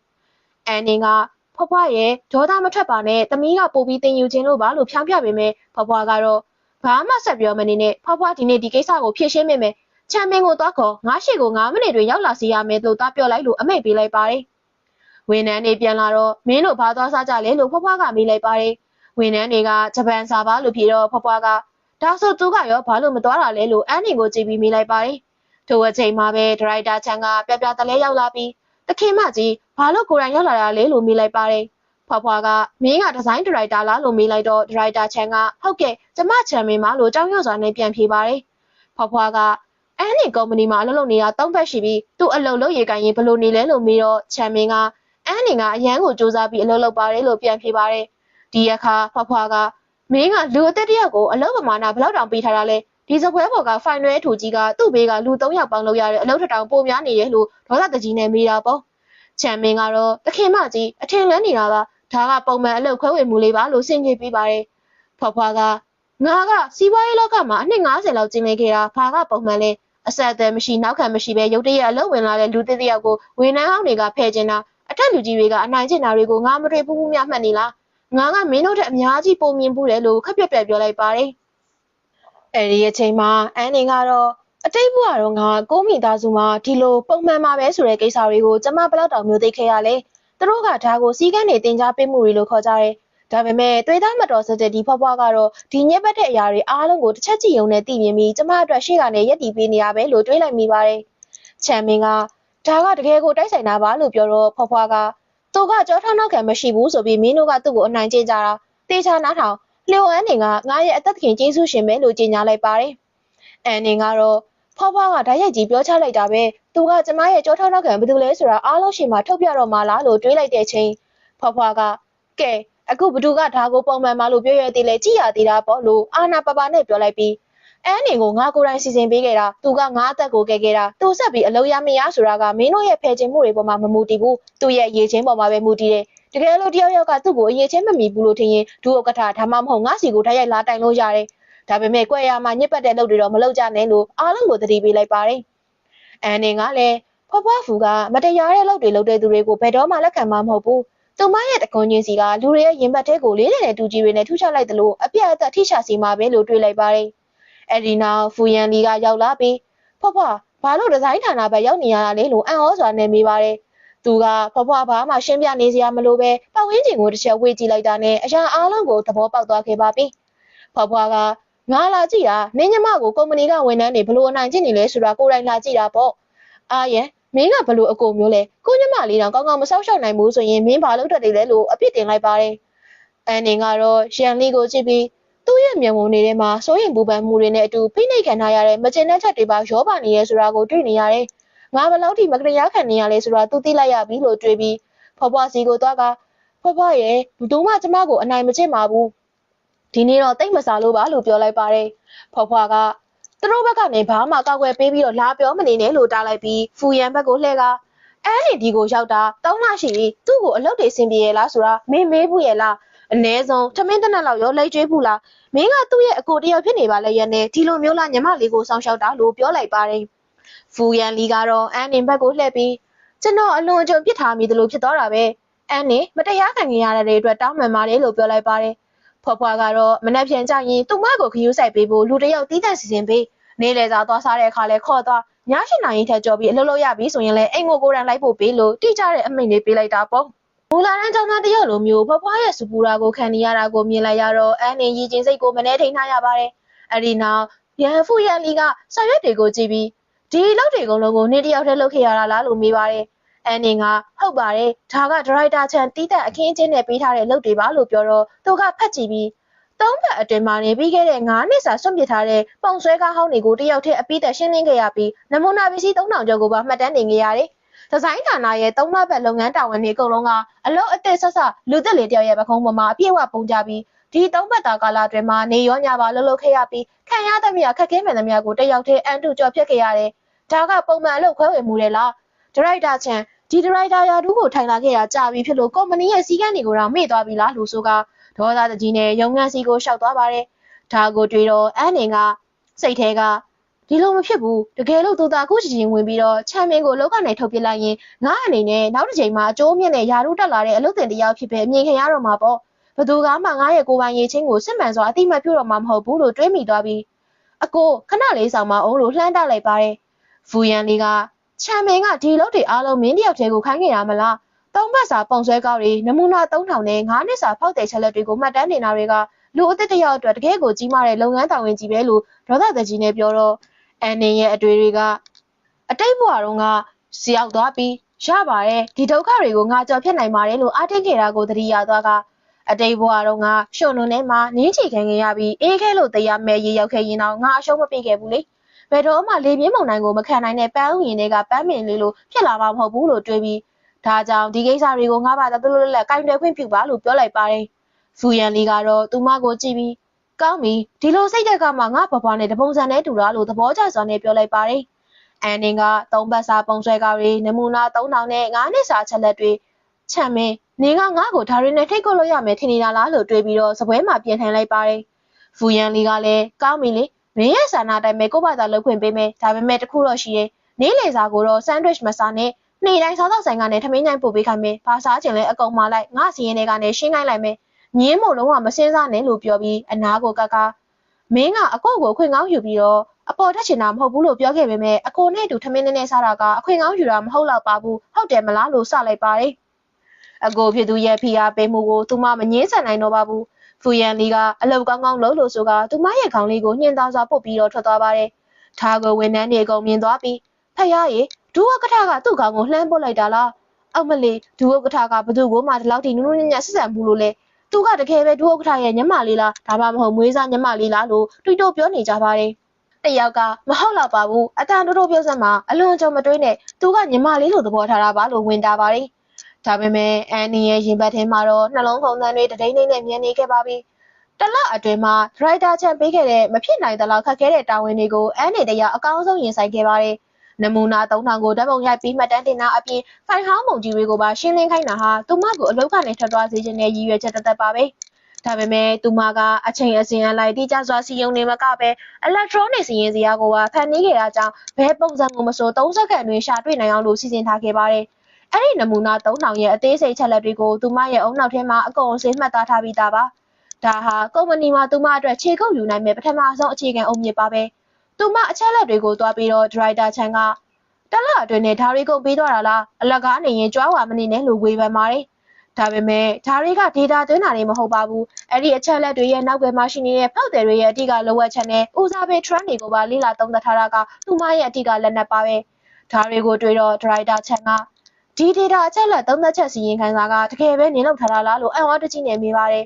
အန်နင်ကဟုတ်ပါတယ်လို့ဖြေလိုက်ပါတယ်ဒရိုက်တာချန်ကဒီလိုဒေတာဆန်းစစ်တဲ့နည်းလမ်းတွေကိုနင်ဘဲကတင်ခဲ့တာလေလို့ထပ်ပြီးတော့အန်နင်ကကိုလေ့လာထားတဲ့အချက်လက်တွေကကိုရေးရာဇဝင်ထဲမှာမပါဘူးလေဒီပညာရက်တွေကဒီဇိုင်းအလုပ်အတွက်အများကြီးထပ်ကူဖြစ်လာစေမှာထင်လို့ပါလို့ရှင်းပြလိုက်ပါတယ်အဲဒီနောက်မှာတော့ဒရိုက်တာချန်ကလာမဲ့တနင်္လာနေ့မှာဒီဇိုင်းဌာနကနေဝန်ထမ်းတစ်တွေအတွက်ဒီဇိုင်းပြန်ပွဲကျင်းပသွားမယ်ထိတ်တန်းဆူရရှိတဲ့၃ဦးကတော့အလုပ်တင်ဘဝကနေတရဝင်အချိန်ပြည့်ဝန်ထမ်းဖြစ်ချက်ချင်းရာထူးတိုးမြင့်ခံရမှာနင်းဝင်ပြိုင်ကျင်လားလို့မေးပါတယ်ဒီပြိုင်ပွဲကတော့အန်နီအတွက်သူမရဲ့စုပ်ပြတ်နေတဲ့စုပ်တန်းကိုပြန်ကိုင်းခွင့်ရမယ်တခုတည်းသောအခွင့်အရေးပါပဲဒီဇိုင်နာတယောက်ရဲ့ဂုဏ်သိက္ခာကိုပြန်ရယူဖို့အတွက်သူမအတွက်ဒီပြိုင်ပွဲကိုအမိအရစုပ်ကိုင်းထားရမှာပါဒါကြောင့်ကျမဝင်ပြိုင်မယ်လို့မတုံ့ပြန်ဆိုင်မဲဖြေလိုက်ပါတယ်ဒရိုက်တာချန်ကကောင်းပြီလေငါစင်းရင်သွင်းပေးလိုက်မယ်လို့ပြောလိုက်ပါတယ်ဒီသတင်းကိုကြားတဲ့ဝန်ထမ်းတွေကတော့ဟေးဒရိုက်တာချန်ကဘာလို့သူ့ကိုဒီဇိုင်းပြိုင်ပွဲဝင်ဖို့ခေါ်လိုက်တာလဲသိလားသူကဝန်ထမ်းအသစ်ဒီဇိုင်းပြိုင်ပွဲအတွက်တဲ့အသစ်တွေအတွက်ပြိုင်ပွဲဟုတ်လားအဲ့ဒါကနာမည်ကြီးတက္ကသိုလ်ကဘွဲရလာတဲ့အကြောင်းစင်းတွေအတွက်တည်တံ့လေသူကမိဘမဲ့ကေဟာကလာတဲ့လူဒီဇိုင်းပုံစံကောင်းတော့တစ်ခါမှဆွဲပြဘူးတာမဟုတ်ဘူးဒီအတိုင်းလူပြည့်ဖို့ဝင်ပြည့်ပေမဲ့သူဖြစ်နေမလားလို့ဝိုင်းပြီးတော့လှောင်ပြောင်ကြပါတယ်တယောက်ကတော့ဘသူသိနိုင်မှာလဲသူကဒီခွင့်ရေးကိုအတုံးချပြီးသူ့မှာရေးချင်းရှိရဲဆိုတာကိုတက်တည်ပြချင်နေရလဲဖြစ်မှာပေါ့လို့ပြောလိုက်တော့နောက်တယောက်ကပြိုင်ပွဲရဲ့ထိုင်လူကြီးတွေကလုပ်ငန်းခွင်တွေကနာမည်ကြီးပုဂ္ဂိုလ်တွေကြီးပဲအဲ့ဒီမှာဆက်ဆံရေးတွေနဲ့လာလို့မရဘူးလက်ရကိုပဲကြည်တာတကယ်၍အမိုက်ပုံလိုမျိုးလက်ရကိုသာတင်ပြလိုက်ရင်ကိုမျက်နှာကိုဖျက်တာနဲ့တူတူပဲဖြစ်သွားလိမ့်မယ်လို့ဝေဖန်ကြပါတယ်။အန်နင်ကတော့သူတို့ရဲ့စကားတွေကိုနားထောင်ပြီးမိဘမဲ့ကေဟာကလာတာရဲ့ကြောထောင်းနောက်ခံရှိတာရဲ့အတိတ်ဘဝတုန်းကဒီတစိတ်တုံးတွေအောက်မှာကျမအမြင်နှိမ့်ဆက်ခံခဲ့ရတယ်။ရှင်တို့တွေကျမကိုဘလောက်ပဲထင်သေးသေးကျမကတော့ရှင်တို့ကိုအဲ့ဒီထက်ပိုပြီးနင်းချေပြမယ်လို့ခိုင်မာစွာဆုံးဖြတ်လိုက်ပြီးအလောက်တီးတန်ကိုပဲကြည့်ရမဟုတ်လား။ဒါဆိုရင်ရှင်တို့ရဲ့မျက်လုံးကြည်ကြည်နဲ့ဒီတစ်ခါအပြတ်အသတ်အနာယူမဲ့ယာရုတက်ပြိုင်ပွဲကိုတင်ချာစောင့်ကြည့်နေကြလိုက်တော့လို့စိတ်ပိုင်းဖြတ်လိုက်ပါတယ်။သူမကဒီပြိုင်ပွဲကလုံးသက်ကိုမကြည့်ဘူးလက်ရကိုပဲကြည့်တာဒါကငါ့ကောင်ကတသေးပြဖို့အကောင်းဆုံးခွင့်ရပဲဒီတစ်ခေါက်ပြိုင်ပွဲရဲ့ခေါင်းစဉ်ကအရှိတိုင်းလှတရားနဲ့ခေတ်သစ်ဖက်ရှင်ပေါင်းဆက်ခြင်းဆိုတော့ငါရဲ့လက်ရာကိုစုံမင်းဆက်ရဲ့ကျွေးတဲ့နုပညာကိုအခြေခံမယ်လို့ဆုံးဖြတ်လိုက်ပါတယ်။စုံမင်းဆက်ကျွေးတဲ့တွေကကောင်းကင်ပြားရောင်အစိမ့်လူရောင်နဲ့ဇီးသီးစိမ့်ရောင်လိုမျိုးနှွေးထွေးတဲ့အရောင်တွေနဲ့ရိုးရှင်းတဲ့မြင်းညောင်းတွေကိုအသားပေးတာမလို့ခေတ်သစ်ဖက်ရှင်နဲ့ပြီးပြည့်စုံအောင်ပေါင်းဆက်လို့ရနိုင်တယ်လို့တွက်ချက်လိုက်ပါတယ်။ပြပွဲအတွက်တင်ပြမယ်အဝယ်အစားဒီဇိုင်းပုံတွေအထည်လက်အစီအစဉ်တွေနဲ့ချုပ်လုံးမှုလုပ်ငန်းစဉ်ရှင်းလင်းချက်တွေကိုသူမအရင်ကတည်းကကုမ္ပဏီမှာအသက်ဆွပြီးတော့စ조사လုပ်ကင်ခဲ့တာပါဒီဇိုင်းပုံညံမှာမရင်မတွက်နိုင်အောင်ဆွဲခဲ့ပြီးမကြိုက်လို့စုပ်ဖြဲပြီးအစ်စ်ကနဲ့ပြန်ဆဲခဲ့ရတာလည်းအချိန်ချင်းပါပဲအထည်စားတွေကိုလည်းကိုရန်ကိုကြရွေးချယ်ခဲ့ပြီးဈေးပေါင်းများစွာကိုတွားရောက်လေ့လာပြီးမှနောက်ဆုံးမှာပေးသွင်းသူ9ဦးကိုသတ်မှတ်နိုင်ခဲ့တာပါလုပ်ငန်းအစီအစဉ်ကိုလည်းနောက်ဆုံးအချိန်မတိုင်ခင်အထိအချိန်ချင်းပြည့်စည်ရေးတာပြီးမှအပိသက်ကိုရေးရဲဝင်ကိုဆုံးဖြတ်ခဲ့တာပါပြိုင်ပွဲနေရောက်တော့ဒိုင်လူကြီးတွေကလုပ်ငန်းခွင်တွေကထိပ်တန်းဒီဇိုင်နာတွေနဲ့အမှုဆောင်အရာရှိ3ဦးဖြစ်ပြီးပြိုင်ပွဲဝင်တယောက်ကိုတင်ပြချိန်10မိနစ်စီရပါတယ်။အန်နေကပြင်ဆင်မမြောက်အလှည့်ဖြစ်ပြီးသူမရှိက4ယောက်စလုံးကနာမည်ကြီးတက္ကသိုလ်တွေကပွဲရလာတဲ့သူတွေကြီးပါပဲ။ပရိသတ်တွေကနာမည်ကြီးတက္ကသိုလ်ဆင်းနေပြီးသူတို့ရဲ့လက်ရာတွေကရင့်ကျက်ပြီးသူတို့ရဲ့ကျွမ်းကျင်ပိုင်နိုင်မှုကိုလုံးဝငြင်းလို့မရဘူး။ဒီနှစ်ပြိုင်ပွဲဆင်တန်းကအရန်ကိုမြင်နေရှေ့က4ယောက်စလုံးကတော်ကြတော့ PR တွေတကယ်ကိုများနေပြီးတချို့အရေးချင်းမဖြစ်မီတဲ့သူတွေဆိုရင်တော့အခုအချိန်မှလိုက်မီဖို့ကတော်တော်ကိုခက်တွေ့နေလောက်ပြီလို့ဝေဖန်သံတွေထွက်ပေါ်လာပါတယ်။အဲဒီနောက်မှာတော့နောက်တစ်ယောက်ကလျှို့အန်နေမားလို့ကြီးညာလိုက်ချိန်မှာအန်နေကစင်မြင့်ဘော်ကိုယုံကြည်မှုရှိရှိတက်သွားပြီး မင်္ဂလာပါထိုင်လူကြီးမင်းများရှင်ကျမကလျိုအန်းနေမှာဒီနေ့ကျမတင်ပြမယ်စီးရီးလေးကတော့ဆောင်းကျွေးတဲ့စီးရီးပဲဖြစ်ပါတယ်ဒီနေ့မှာဘသူရဲ့စာနာမှုမျိုးကိုမှမလိုအပ်ပဲကျမရဲ့ကိုယ်ပိုင်ရေးချင်းနဲ့အားလုံးကိုတည်ပြချင်ပါတယ်လို့ရဲဝင်စွာမိတ်ဆက်လိုက်ပါတယ်အဲဒီနောက်ထိုင်လူကြီးမင်းများရှင်ဒါကတော့ကျမရဲ့ဆောင်းကျွေးတဲ့စီးရီးပါဆောင်းမင်းဆက်ကျွေးတဲ့တွေဟာတရုတ်အလှတရားရဲ့အထောက်အထိပ်ပါပဲသူရဲ့အလှတရားကတောက်ပါလုံးနာမျိုးထင်မော်လုံးနာမျိုးမဟုတ်ပဲထိန်းချုပ်ထားပြီးတော့တိမ်မွေးနံနေတဲ့အလှတရားမျိုးဖြစ်ပါတယ်ဒီအရှိတိုင်းလှတရားကိုခေတ်သစ်ဖက်ရှင်နဲ့ပေါင်းဆက်ခြင်းပါတယ်ရိုးရာငွေသက်တွေကိုဒီအတိုင်းပုံထည့်လိုက်တာမျိုးမဟုတ်ပဲစုံကြွေတဲ့ရဲ့စိတ်ဝိညာဉ်ကိုအထည်စားတွေရဲ့ငင်းညောင်တွေအယောင်တွေနဲ့အထည်သားတွေမှာပေါင်းဆက်ပြီးထည့်သွင်းထားတာပါဒါဟာမရင်မတွက်နိုင်တဲ့ညပေါင်းများစွာအေးအေးပြတ်ခံပြီးတော့နမူနာပစ္စည်း3000လေးကနေကျမထုတ်ယူရရှိခဲ့တဲ့အဖြစ်ပဲဖြစ်ပါတယ်ကျေးဇူးတင်ပါတယ်ရှင်လို့တင်ပြလိုက်ပါတယ်ဒိုင်လူကြီးတူကအံ့ဩတကြီးနဲ့အဲ့ဒီအထည်စားတွေကိုဘယ်ကနေရှာတွေ့ခဲ့တာလဲကောင်းကင်ပြားရောင်ရဲ့အထည်သားကတကယ်ကိုအမခန့်ပဲလို့မေးလိုက်ပါတယ်အန်နင်ကတော့ဒါကစူးကျိုးကစက်ရုံအသေးလေးတစ်ခုကနေတီးတန့်မှယူထားတာပါစက်ရုံပေါင်း10ခန်းလောက်ကိုလိုက်ရှာပြီးမှဒါကိုတွေ့ခဲ့တာပါလို့ယုံကြည်မှုရှိရှိနဲ့ဖြေလိုက်ပါတယ်ဒိုင်လူကြီးကမင်းကိုယ်တိုင်သွားရှာလာလားလို့မေးပြီးထပ်မံအံ့ဩသွားပါတယ်အန်နင်ကဟုတ်ကဲ့ပိတ်ရက်မှာအမြန်ရထားစီးပြီးသွားခဲ့တာပါလို့ဖြေပါတယ်ရလာထွက်မဲ့နေ့မှာတော့အန်နင်ကအတိတ်ဘဝတော့ငါကစုတ်တန်ကိုင်းငွေနောင်ကောင်တိတ်ခံခဲ့ရတယ်ဒီဘဝမှာတော့ငါဟာဒါကငါပထမဆုံးဆင်နေရတဲ့တိုက်ပွဲပဲလို့ဂုဏ်ယူစွာနဲ့တွေးလိုက်ပါတယ်နောက်ဆုံးမှာတော့လူသစ်ဒီဇိုင်းပြိုင်ပွဲရဲ့ရလဒ်တွေထွက်ပေါ်လာပါပြီ။အန်နေရဲ့ရင်းတွေအရန်ကိုခုန်နေပြီးရင်းဘက်ထဲကအတန်တွေကနားခွဲမတက်ပါပဲ။သူမကငါရဲ့စူးစမ်းအထောက်မှုအားလုံးကဒီခိုက်တန်လေးတွေစောင့်ဆိုင်နေကြရတာပါလို့တွေးနေပါတယ်။ဒရိုက်တာချန်ကတတိယစုလီစီးရီဒုတိယစုကြောက်ကြားရီလို့ကြေညာလိုက်ပါတယ်။လီစီးရီနဲ့ကြောက်ကြားရီတို့နှစ်ယောက်စလုံးကနာမည်ကြီးတက္ကသိုလ်တွေကဘွဲရထားတဲ့သူတွေမလို့သူတို့စုရတာကမျှော်လင့်ထားပြီးသားကိစ္စပါ။ပထမစုကတော့လျှို့အန်းနေမှလို့စက်ကြေညာလိုက်ပါတယ်။လူတချို့ကသူကတော့နေရာရမှာမဟုတ်ပါဘူးအစကျွမ်းနဲ့ဝင်လာတဲ့လူကအစိမ့်မြင့်ဖက်ရှင်ဒီဇိုင်းတွေကြောင့်ဘာသိမှလဲနာမည်ကြီးတက္ကသိုလ်စင်းတွေနဲ့များရှင်းနိုင်မှာလားလို့ကြွယ်ရမှာအတင်းတုံနေကြစေပါဒရိုက်တာချန်ကတော့လျှို့အန်နေရဲ့စုံကျွေးတဲ့စီးရီးကဒိုင်နိုကြီးတွေရဲ့တညီတညွတ်တဲ့မဲပေးရွေးချယ်မှုကိုရရှိခဲ့ပါတယ်လုပ်ငန်းဝင်ကဒရိုက်တာသုံးမှုတစ်လုံးကသူ့ကိုအမြင့်ဆုံးမှတ်တွေပေးခဲ့ကြပြီးသူ့ရဲ့လက်ရာကရှေ့တိုင်းလာတရားရဲ့အခြေခံအုံးမြေရောခေတ်သစ်ဖက်ရှင်ရဲ့လက်တွေ့ကြမှုရောနှစ်ခုစလုံးပါဝင်တယ်လို့ယုံကြည်ကြပါတယ်အထက်ရွေးချယ်မှုနဲ့ချုပ်လုပ်မှုအမှုပညာကလည်းရန်ကိုရင့်ကျက်ပါတယ်လို့ချီးကျူးမှတ်ချက်ပေးလိုက်ပြီးဒါဟာပြီးခဲ့တဲ့3နှစ်နီးပါးအတွင်းဒီဇိုင်းဌာနမှာလူသစ်တစ်ယောက်ရဲ့လက်ရာကတညီတညွတ်တဲ့မဲပေးရွေးချယ်ခြင်းခံရတဲ့ပထမဆုံးအကြိမ်ပါပဲလို့ကြေညာလိုက်ပါတယ်အန်နေကတော့အရင်ကကိုမိသားစုရဲ့ဖိနှိပ်မှုအောက်မှာကိုလက်ရာကိုပြသခွင့်အောင်မရခဲ့ဘူးဒီဘဝမှာတော့နောက်ဆုံးမှာကျမလုံနိုင်ခဲ့ပြီလို့မျက်ရည်ဝဲကတွေးလိုက်ပါတယ်ဒီမျက်ရည်တွေကဝမ်းထဲလို့ကျလာတဲ့မျက်ရည်တွေမဟုတ်ဘူးကျမရဲ့ခွန်အားကိုအပြည့်အဝသက်သေပြနိုင်ခဲ့ပြီဆိုတဲ့စိတ်သက်သာရာရမှုကြောင့်ကျလာတဲ့မျက်ရည်တွေပါလို့ဆက်တွေးလိုက်ပါတယ်ဒရိုက်တာချန်ကိုရိုင်းကအန်နေစီကိုလာပြီးလျှို့အန်နေဂုဏ်ယူပါတယ်နောက်တစ်ဖက်ကစပြီးမင်းကဖူကရိုဒီဇိုင်းဌာနမှာတရားဝင်တီးခြားဒီဇိုင်နာတစ်ယောက်ဖြစ်လာခဲ့ပါပြီလို့ပြောတော့အန်နေကလည်းကျေးဇူးတင်ပါတယ်ဒရိုက်တာချန်လို့ပြန်ဖြေလိုက်ပါတယ်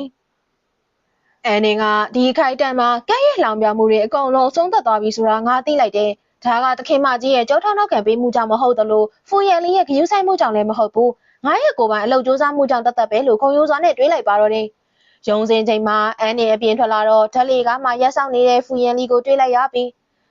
သူမပြန်သေးဘူးပဲတရားရောက်ကိုတမင်စောင့်နေတာလားလို့တွေးလိုက်ခါအကိုဘာလို့ဒီမှာစောင့်နေတာလဲလို့မေးလိုက်ပါတယ်ဖူရန်လီကမင်းဆူရသွားပြီဆိုတော့အောင်မဲခံရအောင်လို့ဖွားဖွားကမင်းကိုညစာစားဖို့သွားကြိုခိုင်းလိုက်တာမငင်းနဲ့နော်ဖွားဖွားကိုယ်တိုင်ဝက်သက်နီးနဲ့ချက်ထားတာမင်းသာမသွားရင်ဖွားဖွားစိတ်ဆိုးလိမ့်မယ်လို့ခေါ်လိုက်ပါတယ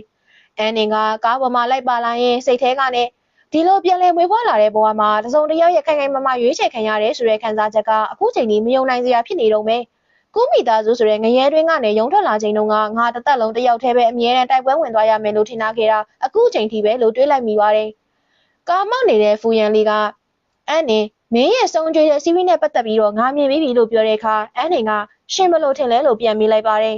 ဖူရန်လီကဒီဇိုင်းဌာနရဲ့ပြိုင်ပွဲရလဒ်တွေထွက်လာပြီးတဲ့နောက်မှာတယောက်ကထိတ်ဆုံးကအနိုင်ရတဲ့လက်ရ3ခုကိုလုပ်ငန်းဝင်ဖိုရမ်ပေါ်ဓာတ်ရိုက်တင်လိုက်တယ်အဲ့ဒီမှာမင်းရဲ့လက်ရကအချိန်ပေါင်းထောင်နဲ့ချီပြီးပြန်လဲမျှဝေခြင်းခံလိုက်ရတယ်ဒီနေ့နေ့လယ်ပိုင်းမှာနာမည်ကြီးအမှတ်တစိတ်တော်တော်များများကဖူဂရုစီကိုဓာတ်ရိုက်ဆက်သွဲလာပြီးမင်းနဲ့ပူးပေါင်းလုပ်ဆောင်ခြင်းနဲ့လို့နာမည်တက်ပြီးတောင်းဆိုလာကြတယ်လို့ပြောပြပါတယ်ဒါကိုကြားရတဲ့အန်နင်ကတော့အချိန်ပေါင်းထောင်နဲ့ချီပြီးမျှဝေခံရတယ်ကျမကဌာနတွင်ပြိုင်ပွဲလေးတစ်ခုလိုပဲနိုင်ခဲ့တာလို့ထင်ခဲ့တာမရင်မတွက်နိုင်တဲ့ညပေါင်းများစွာအေးအေးပြတ်ခံရပြီးစူးစမ်းခံရတဲ့ဒီရလက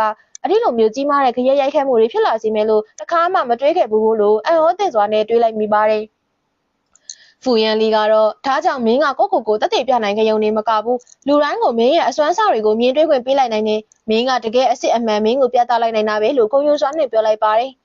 ်အန်နီကတော့တကယ်အစ်စ်အမှန်ကျမအထိတ်ဘဝတုန်းကတော့ကိုမိသားစုကိုကျဉ်းနှံအောင်ကျမဘလောက်ပဲစူးစမ်းသူတို့ကတော့ကျမကိုအလေးထားခံရလောက်အောင်မတက်မှုလို့ပဲဆဲဆိုခဲ့ကြတာသူတို့ကကျမရဲ့တောက်ပနိုင်စွမ်းတွေကိုဝှက်ထားကြတာဒါပေမဲ့အခုတော့လူတိုင်းကတွေ့မြင်သွားကြပြီလို့ကြည်နိုးစွာနဲ့တွေးလိုက်မိပြီးညင်ရည်တွေဝဲတက်လာပါတယ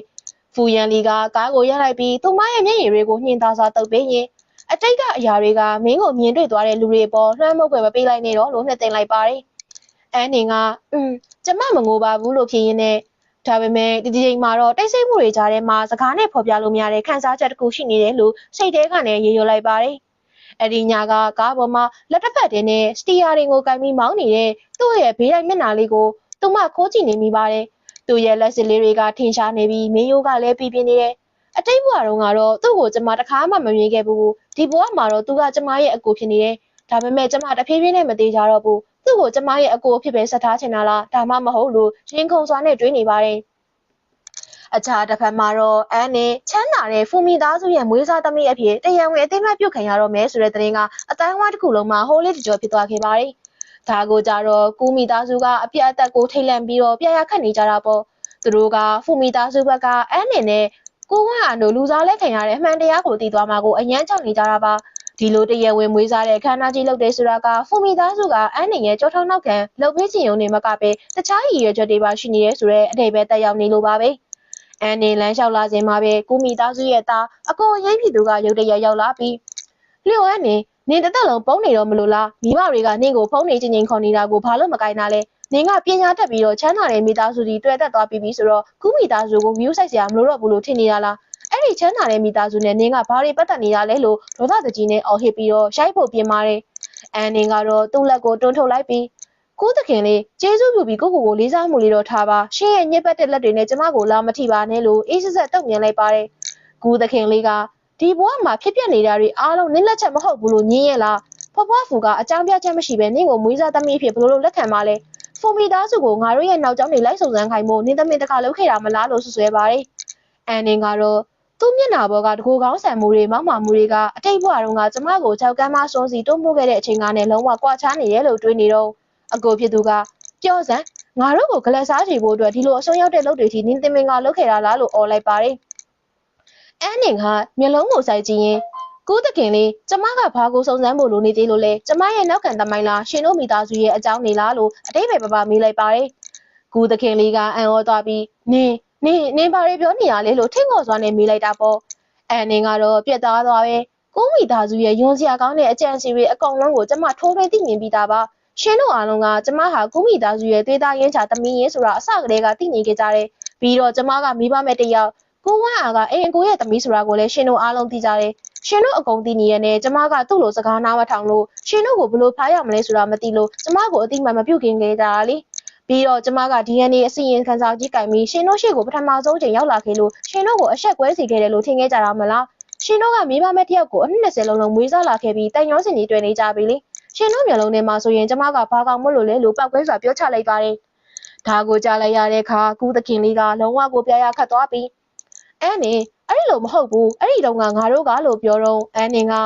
အဲ့ဒီတုန်းကနင်တို့ထင်ခဲ့တာကအမှန်တရားကိုဖွင့်ချလိုက်တဲ့သူကငါပဲလို့ထင်ခဲ့တာမလားအဲ့ဒီနီလန်ကအရန်ကိုရက်ဆက်လွန်တဲ့ဒီလိုရက်ကြောင့်မိဘမဲမလေးကရင်ခွဲနာကြပြီးအင်ကထွက်ပြေးသွားခဲ့ရတယ်လို့နေမယားနှစ်ယောက်လည်းနိုင်ငံသားကိုထွက်သွားခဲ့ရတာရှင်တို့ကကျမကိုလောဘကြီးပြီးတော့အရာအားလုံးကိုလူယူခြင်းတဲ့သူတွေလို့ထင်နေခဲ့ကြတာအဲ့ဒီຢာတွေကဘသူပန်လဲဆိုတာကိုရှင်တို့တစ်စက္ကန့်လေးတောင်တွေးကြည့်ဘူးလို့လားမျိုးရိုးနာမည်မိသားစုမိဘတွေအကိုဆိုတဲ့အရာတွေအကုန်လုံးကအစကတည်းကကျမပိုင်ဆိုင်ခဲ့ရမယ့်အရာတွေလေလို့ဒေါသတကြီးနဲ့ဆက်ပြောလိုက်ပါတယ်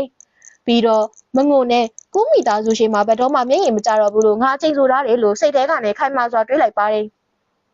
်အကိုဖြစ်သူကတော့သူကစိတ်မျိုးလာစတာကိုလုံးဝလက်မခံဘူးအရန်ကိုပြစ်သားတယ်ဒါဆိုသူလည်းပြန်လဲမွေးဖွားလာတာများလားလို့အံ့ဩစွာနဲ့တွေးလိုက်မိပြီးငါတို့အသေးအတန်ဖယ်ရှားပြစ်ချင်ခဲ့တဲ့ဝင်တော့ဝင်ဖို့ကြီးကအစကတည်းကငါတို့ကိုအပီးတိုင်ဆွတ်လွတ်သွားခဲ့တာပဲလို့နောင်နာတွေနဲ့ရေရုပ်ခါဒူထောက်လိုက်ပြီးအားနေတောင်းပန်ပါတယ်အဲ့ဒါအကိုအမားပါအကိုကိုအမားပြေစင်ခွင့်လေးတစ်ချိန်လောက်ပေးပါနော်ဟုတ်လားလို့တောင်းပန်ပြီးတော့အတနာခံပါတယ်အန်နေကတော့သူ့ကိုအေးဆွဆွစိုက်ကြည့်ပြီးအကို အတိတ်ဘဝတုန်းကကျမရွှွန့်တွေထဲမှာနင်းချေခံရတဲ့အချိန်မှာသွေးသားအရင်ချအကိုလို့ခေါ်တဲ့လူကရိုရှာတဲ့အကြည့်တွေနဲ့ထွက်သွားစမ်းလို့ပြောခဲ့တာလေလို့တွေးလိုက်ပြီးရှင်ကကျမရဲ့အကိုမဟုတ်ဘူးကျမဘဝမှာအကိုဆိုတာတကားမှမရှိခဲ့ဘူးချမ်းသာတဲ့မိသားစုကသာကျမကိုအကိုတယောက်ပေးခဲ့တာသူ့နာမည်ကဖူရန်လီပဲလို့ပြက်ပြက်သားသားပြောပြီးတော့ထွက်သွားပါတယ်ကူသခင်လေးကအားနေပြန်လာခဲ့ပါဦးမြင်ကကိုမိသားစုဝင်လေးလို့ကျဲလောင်စွာအော်ဟစ်နေပေမဲ့အန်းနေကတော့လှဲ့တော်မကြည့်ပဲနဲ့ထွက်သွားခဲ့ပါပြီဒီဘဝမှာတော့ရှင်တို့စီကဘလို့ကောင်းမွန်တဲ့တုံ့ပြန်မှုမျိုးကိုမှကျမခရုမဆိုင်တော့ဘူးလို့တွေးလိုက်ပါတယ်ဖူမီသားစုရဲ့ခြံဝင်းထဲမှာဧည့်သည်တွေကဖူသခင်မကြီးကမိဘမဲ့မလေးကိုသူ့မိမရင်းလိုမျိုးတကယ်သဘောထားတာပဲပွဲကြီးကလည်းခမ်းနားလိုက်တာလို့အံ့ဩတကြီးနဲ့ပြောဆိုနေကြပါတယ်အဲ့ဒီအချိန်ခြံတကားဝမှာတော့ကူမိသားစုကအတင်းဝင်မှုရုံရင်းဆန်ခတ်လုပ်နေကြပါတယ်လုံခြုံရေးတွေကတားထားပေမဲ့ကူဥက္ကဋ္ဌကမြင်းမြဖဲ့စံဒီနေ့လျှို့ဝမ်းတွေကိုငါတေချာဝင်တွေ့ရမှာဖြစ်မယ်လို့အော်ဟစ်ပါတယ်လုံခြုံရေးတွေကတော့တောင်းပန်ပါတယ်ဖိတ်စာမပါဘဲဘယ်သူမှဝင်ခွင့်မရှိပါဘူးလို့တားမြစ်ပါတယ်ကူးသခင်လေးကလည်းငါတို့ကသူ့ရဲ့မိဘအရင်တွေအကိုအရင်တွေကွာဘာတွေလာတားနေတာလဲလို့အော်လိုက်တာပေါ့ဒါကိုကြားရတဲ့လူတွေကလျှို့ဝမ်းတွေကကိုမိသားစုရဲ့တမီးအရင်လားလို့ဆိုကဘေးကိုဖယ်သွားကြပါတယ်ထိုအချိန်မှာဖွားဖွားဖူနဲ့အန်းနေနိုးထွက်လာကြပါတယ်ဖွားဖွားဖူကတင်ငိမ့်တဲ့ဩဇာအတန်နဲ့ကူဥက္ကဋ္ဌဒီနေ့ကကျမတို့ဖူမိသားစုရဲ့မင်္ဂလာရှိတဲ့နေ့ပါမင်းတို့ကူမိသားစုကဒီကိုလာပြီးဘာပြဿနာရှာနေတာလဲလို့မေးလိုက်ပါတယ်ကူဥက္ကဋ္ဌကဖူသခင်မကြီးကျွန်တော်တို့ကတမီးလေးကိုအိမ်ပြန်ခေါ်ဖို့လာခဲ့တာပါအဲ့ဒါဘာများမှားနေလို့လဲလို့မေးတာပေါ့ကူသခင်မကြီးကလည်းရုတ်တရက်မြေကြီးပေါ်ကိုထူထောက်လိုက်ပြီးတော့ငိုယိုကဖူသခင်မကြီးအန်းနေကကျမရဲ့သွေးသားရင်းချလေးပါသူ့အမေအနေနဲ့ကျမသူ့ကိုတွေ့ကျင်လို့ပါလို့အတနာခံပါတော့တယ်အန်းနေကတော့ဒါကိုကြည့်ပြီးဒါကပရိသတ်ရဲ့စာနာမှုကိုအတုံးချပြီးကျမကိုအလျှော့ပေးဖို့အတင်းချက်ဖိအားပေးနေတဲ့မျက်နှာမျိုးပဲလို့တွေးလိုက်သလိုဧည့်သည်တွေကလည်းဒီအမျိုးသမီးကတကယ်ကိုတနာစရာကောင်းအောင်ငိုပြနေတာသူတို့ဘက်ကတကယ်ပဲအထင်လွဲစရာတွေရှိနေခဲ့တာလားလို့တီးတိုးပြောကြပါတယ်ဒါကိုကြတော့ဖွားဖွားဖူကဟာဟာဟာရှင်တို့ကသမီးတွေလားရှင်တို့သမီးကိုတရက်လေးတောင်ကြွေးမပြုစုခဲ့ဘူးလို့လားနိုးတစ်စက်တောင်တိုက်ခဲ့ဘူးလို့လားသူသွေးခင်စားဖြစ်တုန်းကကုမ္ပဏီကိန်းဝမှာဒူးထောက်ပြီးအသက်ခဲဖို့ပတ်စံချီပါလို့တောင်းပန်တော့ကရောမင်းတို့ဘမရှိနေခဲ့တာလဲလို့ဒေါ်ရသကြီးနဲ့မေးခွန်းထုတ်လိုက်ပါတယ်အန်နင်ကတင်းငိမ့်စွာနဲ့သူအဲ့ဒီလောက်အသေးခံဖြစ်နေတာကိုမြင်ရပေမဲ့ကျမရင်ထဲမှာဘာနောက်နာတရားမှမရှိဘူးအတိတ်ဘဝတုန်းကကျမတိတ်လူမျိုးပါဖြစ်နေချိန်မှာသူတို့ကျမကိုထားခဲ့တုန်းကအခုတော့တက်ပို့ပြီးတော့အများကြီးအေးဆက်ခဲ့တာပဲလေလို့တွေးလိုက်မိပါတယ်ကူဥက္ကဋ္ဌကတော့အံ့ဩစွာနဲ့ဖူသခင်မကြီးကအဲ့ဒီကိစ္စတွေကိုဘယ်လိုလုပ်သိနေတာလဲလို့မေးလိုက်ပါတယ်ဒီအချိန်မှာပဲဖူရန်လီကဝင်လာပြီးအန်နေရဲ့ပခုံးကိုလှမ်းကန်လိုက်ခါဘာလို့လဲဆိုတော့ကျွန်တော်အကုန်လုံးသိနေလို့ပဲအန်နေအတိတ်ဘဝကဘလို့တည်သွားလဲဆိုတာကိုပါကျွန်တော်သိတယ်လို့ဝင်ပြောလိုက်ပါတယ်အန်နေကသူဘလို့သိနိုင်တာလဲလို့အံ့ဩသွားပါတယ်ဖူရန်လီကဆက်ပြီးသူမကခမည်းတော်ကိုမိသားစုရဲ့ဗီလာရှိမှာဒူးထောက်ပြီး၃နှစ်တန်းဦးချခဲ့ပေမဲ့ခမည်းတော်တကားတစ်ချက်တောင်မဖွင့်မိခဲ့ဘူးဆိုတာကျွန်တော်သိတယ်အဖျား40ဒီဂရီနဲ့ဆေးရုံဆေးညံမှာတူတယောက်တည်းအထီးကျန်နေခဲ့ပြီးသူနာပြုတွေကတော့တနာလုံးလို့ခမည်းတော်စီဖုန်းဆက်ခဲ့ပေမဲ့သူတည်တည်ရှင်းရှင်းငါတို့နဲ့ဘာဆိုင်လို့လဲလို့ခမည်းတော်ပြန်ပြောခဲ့တယ်ဆိုတာကိုလည်းကျွန်တော်သိတယ်လို့ပြောချလိုက်တော့လင်းဝမ်ချင်းကလဲကျပြီးတော့ငိုယိုပြပါတော့တယ်ဒါကိုမြင်တော့အန်းနေကမြေချောင်မြေရီတွေကတကယ်ကိုယိုစရာကောင်းတာပဲလို့တွေးလိုက်ပါတယ်ဖူရန်လီကဆက်ပြီးတော့တရားဝင် DNA စစ်စစ်ချက်စီရင်ခိုင်စာကြီးကင်ပြီးတော့သူခမည်းတော်စီလာခဲ့ပေမဲ့သူမကိုလိမ့်လေသူတယောက်လိုသဘောထားပြီးမောင်းထုတ်ခဲ့ရလဲကျွန်တော်သိတယ်လို့လူရှိမှဖွင့်ချလိုက်ပါတယ်အန်နင်ကအတိတ်ကိုပြန်ပြပြီးအဲ့ဒီနေ့ကတဲထန်တဲ့မိုးရေစက်တိုင်းဟာကျမရဲ့အယိုးတွေကိုပိုးထိုးပေါက်သွားတဲ့ရေခဲချုံတွေလိုပဲခံစားခဲ့ရတယ်အဲ့ဒီအသက်ငယ်ဂျိုဒန်လေးကိုသူတို့ကအပိုင်းပိုင်းဆဆနင်းချေဖြစ်စည်းခဲ့ကြတာပဲလို့ရင်ခွဲစာနဲ့တွေးလိုက်မိပါတယ်ကူဥက္ကဋ္ဌကတော့ပြပြသလဲနဲ့ဒုဥက္ကဋ္ဌကျွန်တော်တို့ကိုယုံပါအဲ့ဒီတုန်းကကျွန်တော်တို့တကယ်ကိုမသိခဲ့တာပါသူ့ကိုကျွန်တော်တို့ကိုလာရင်းနဲ့လူလိမ်လို့ပဲတကယ်ထင်ခဲ့တာပါလို့ပြောတော့အန်နေရဲ့စိတ်ထဲမှာထိတ်တန်းစီယုံကတရားဝင်တစ်စိတ်တုံးပါတယ်အဲ့ဒီ DNA စီရင်ခံစာကြီးကအစ်စ်ဖြစ်နေတာကိုဘာလို့မသိရတာလဲလို့တွေးလိုက်ပါတယ်ကူဥက္ကဋ္ဌကတော့ကျွန်တော်တို့တကယ်မသိခဲ့ပါဘူးမဟုတ်ဘူးကျွန်တော်တို့တကယ်မသိခဲ့ပါဘူးလို့စင်ကြေပေးပါတယ်ဖူရန်လီကတော့တေခါနေချိန်ရောက်နေရတော့မှမင်းတို့ကတာဝန်ယူမှုကိုရှောင်လွှဲချင်နေတော့မဲမသိခဲ့ပါဘူးဆိုတဲ့စကားတခုနဲ့လူအသက်တခြားကိုဖျက်ပစ်လို့ရတယ်လို့ထင်နေရလားဒါဆိုသူမကခမည်းတော်ရဲ့တမင်းရင်းဆိုတာသိလျက်နဲ့ခမည်းတော်ကသူ့ကိုမလိုချင်ခဲ့တာပေါ့ခမည်းတော်ကသူ့ကိုယွန်ရှာခဲ့တဲ့ခမည်းတော်တေချာပြိုးထောင်ထားတဲ့တမင်းအတူလေးထွက်သွားရမှာနဲ့ခမည်းတော်ရဲ့ပြီးပြည့်စုံတဲ့မိသားစုဆိုတဲ့စိတ်ကူးရင်ပုံရိပ်ကြီးပျက်စီးသွားမှာကိုစိုးရင်ပြီးသူ့ကိုအရှက်ရစေခဲ့တာမလားခမည်းတော်ကသူမဟာကို့အသွေးသားရင်းချမှန်းသိရနဲ့သူမတည်သွားတာကိုလက်ပိုက်ကြည့်နေခဲ့တာပဲခမည်းတော်ရဲ့နှလုံးသားတွေကအရန်ကိုမျက်နှာလိုက်လုံးတယ်လို့တဲ့ထောက်ပြလိုက်ပါတယ်လင်းဝမ်ချင်းကတော့အန်းနဲ့မေမေကတမီးကိုတေချေငေးခဲ့တာမဟုတ်ပါဘူးလို့အော်ငိုနေပါတယ် အန်နေကတော့အတိတ်ဘဝတုန်းကစီးရုံခံမြန်မာကနေအေးစစ်စစ်ရက်ကြည့်နေခဲ့ကြတဲ့သူတို့ရဲ့ပုံရိပ်တွေကကျမရဲ့စိတ်ထဲမှာထင်ရှားနေတော့မယ်အကိုရဲ့မိကုံတွေကကျမရဲ့နာကြည့်ချက်တွေအကုန်လုံးကိုရှင်းလင်းသွားစေတယ်ကိုမိသားစုရဲ့အယုတ်ဆိုးရဲ့လောက်ရက်တွေကတကယ်ကိုရည်စရာကောင်းလွန်းပါတယ်လို့ကျင်းနဲ့စွာနဲ့တွေးလိုက်ပါတယ်ကူးသခင်လေးကတော့မပြောပါနဲ့တော့ဒုက္ကထကျေးဇူးပြုပြီးဆက်မပြောပါနဲ့တော့လို့ဝင်တာပြီးအန်နေရှေမှာဒူးထုတ်လိုက်ရက်အန်နေတောင်းပန်ပါတယ်အကိုတကယ်မှားမှန်းသိပါပြီအကိုကိုအမားပြင်စင်ခွင့်လေးတစ်ချိန်လောက်ပေးပါနော်ဟုတ်ပြီလားလို့ငိုရိုတောင်းပန်ပါတယ်အန်နေကတော့မလိုတော့ပါဘူးကျမပြောပြီးပြီလေကူးသခင်လေးရှင်းရှင်းလင်းလင်းကြည့်လိုက်ပါအခုကျမမှမိသားစုအသက်ရှင်နေပြီကျမမှဖွားရှိတယ်အကိုရှိတယ်ဖူကရုတစ်ခုလုံးကကျမကိုကြောထောက်နောက်ခံပေးထားတယ်သူတို့ကကျမကိုရှက်စရာကောင်းတယ်လို့အထင်မသိဘူးကျမရဲ့နောက်ခံကသူတို့ရဲ့အဆင့်နဲ့မတန်ဘူးလို့လည်းမတွေးကြဘူးသူတို့ကကျမကိုအတိမတ်ပြုဖို့ဝန်ခံတာဟာအပြစ်စီးစိတ်ရောက်မဟုတ်ပဲနဲ့သွေးသားတော်ဆန်နေလို့လည်းမဟုတ်ဘူးသူတို့ကျမကိုတကယ်ချစ်လို့ပဲလို့ပြက်ပြက်တသားပြောလိုက်ပါတယ်ကူမိခင်ကတော့အားလို့អော်ပြီးတော့ဒူးထောက်ကြသွားပါတယ်ဘူသခင်လေးကအားနေမင်းငါတို့ကိုမုန်းနေတာလားလို့ငိုရင်းနဲ့မိပါတယ်အန်နင်ကတော့တည်ငြိမ်စွာနဲ့ပဲကျမအမှန်တိုင်းပြောရရင်အတိတ်ဘဝတုန်းကတော့ရှင်တို့ကိုအယိုးတဲ့ထိဆွဲနေအောင်မုန်းခဲ့တာအမှန်ပဲဒါပေမဲ့ဒီဘဝမှာတော့ကျမတကယ်မမုန်းတော့ဘူးဘာလို့လဲဆိုတော့လူတယောက်ကိုမုန်းဖို့ဆိုတာသူ့ဘောဂရုစိုက်ဖို့လိုအပ်သေးလို့ပဲရှင်တို့ကဂရုစိုက်ခင်ရဖို့မထိုက်တန်တော့ဘူးလို့အေးစက်စက်နဲ့ပြေးလိုက်ပါတယ်အခမ်းအနားတွေကိုရောက်တော့ဖူမီသားစုရဲ့ရှင်တွေနဲ့ဆွေးနွေးကြပါတယ်ဖွားဖွားဖူကအန်နင်ကဖူကရိုရဲ့အစုရှယ်ယာ20ရာခိုင်နှုန်းကိုရရှိပါမယ်ဒါပေမဲ့ဆွေစဉ်မျိုးဆက်မှတ်တမ်းထဲမှာသွင်းမဲ့နေ့ကိုတော့ဆွေးနွေးဖို့လိုပါသေးတယ်လို့ပြောလိုက်ပါတယ်အန်နင်ကဖူရန်လီကိုလှမ်းကြည့်လိုက်ပြီးသူ့ရဲ့အကြည့်တွေကိုကြည့်ရတာကျမတခုခုကိုဝိုးတဝါတဘောပေါက်လာသလိုပဲလို့တွေးလိုက်မိပါတယ်ဖွားဖွားကခလေးစိတ်မပူပါနဲ့သမီးကဆွေစဉ်မျိုးဆက်မှတ်တမ်းထဲမှာတေချာပေါက်ပါမှာပါနောက်ဆိုရင်သမီးကဖွားဖွားရဲ့မိမအရင်ပဲလို့ကျင်နာစွာနဲ့ပြောလိုက်ပါတယ်အခမ်းအနားပြီးဖူရန်လီကအန်နေစီကိုရောက်လာပါတယ်အန်နေကအကိုလို့ခေါ်လိုက်တော့သူကအခမ်းအနားမှာလောလောဆယ်အကိုလို့ပဲခေါ်ခိုင်းနေတာလေကိုမင်းကိုပြောစရာရှိရဲလို့ဆိုကထောင်းတနေရာကိုခေါ်သွားပါတယ်အန်နင်ကဘာကိစ္စလဲလို့မေးတော့ဖူရန်လီကသူမကိုတေချာစိုက်ကြည့်ပြီးကိုလည်းပြန်လဲမွေးဖွားလာခဲ့တာပဲလို့ဖွင့်ပြောလိုက်ပါတယ်အန်နင်ကအံ့ဩစွာနဲ့သူကလည်းပြန်လဲမွေးဖွားလာခဲ့တာလားဒါကြောင့်သူကျမကိုအငြိမ်တိတိကျကာကွယ်ပေးနိုင်ခဲ့တာပေါ့လို့တွေးလိုက်မိပါတယ်ဖူရန်လီကအတိတ်ဘဝတုန်းကကိုမင်းကိုမြင်ခဲ့ဘူးတယ်လို့ပြောတော့အန်နင်ကအတိတ်ဘဝတုန်းကနှင်းကြနေတဲ့ချိန်ကျမကိုတကားပိတ်ပြီးလမ်းမပေါ်မှာတေးအောင်ထားခဲ့တဲ့ချိန်တုန်းကသူကျမကိုတကယ်ပဲမြင်ခဲ့တာလားလို့ထိတ်လန့်စွာနဲ့တွေးလိုက်မိပါတယ်ပြီးတော့ကျမအရန်ကြီးတော့မအံ့ဩမိပါဘူးအခုနာကသူကျမဘက်ကနေရက်တီပေးပြီးတော့ကိုမိသားစုကိုအဲ့ဒီအသေးစိတ်ချက်လက်တွေနဲ့မေးခွန်းထုတ်ခဲ့တော့ကသူသာပြန်လဲမွေးဖွားလာသူမဟုတ်ဘူးဆိုရင်အဲ့ဒီຢာတွေကိုဒီလောက်တောင်တိတိကျကျသိနေကြအကြောင်းမရှိဘူးလေလို့ဆက်တွေးလိုက်ပါတယ်ဖူရန်လီကတော့ဟုတ်တယ်အရာအလုံးကမင်းကြောင့်ပါမင်းကိုမိသားစုရဲ့အဆောက်အုံကိုရှေ့မှာဒူးထောက်နေခဲ့တော့ကကိုယ့်ရဲ့ကားကအဲ့ဒီကနေဖြတ်သွားခဲ့တယ်ကိုကားသမားကိုကားရက်ခိုင်းပြီးတော့မင်းကိုလှမ်းကြည့်ခဲ့တယ်နောက်မှမင်းလက်ထဲမှာစုပ်ကိုင်ထားတဲ့သွေးကင်စာယောဂရှာဖွေတွေ့ရှိချက်မှတ်တမ်းဆိုတာကိုသိလိုက်ရတယ်ကိုကားပေါ်ကဆင်းပြီးတော့မင်းကိုအကူအညီလိုမလို့တွားမေးချင်ပေမဲ့ရုတ်တရက်အရေးတကြီးဖုန်းဝင်လာတာကြောင့်ကိုချက်ချင်းထွက်သွားခဲ့ရတယ်စာချုပ်တစ်ခုကိုအမြန်ဆုံးဖြည့်ရှင်းမှုတွားခဲ့ရတာလို့နောင်နာရတဲ့လေသံနဲ့ပြောပြီ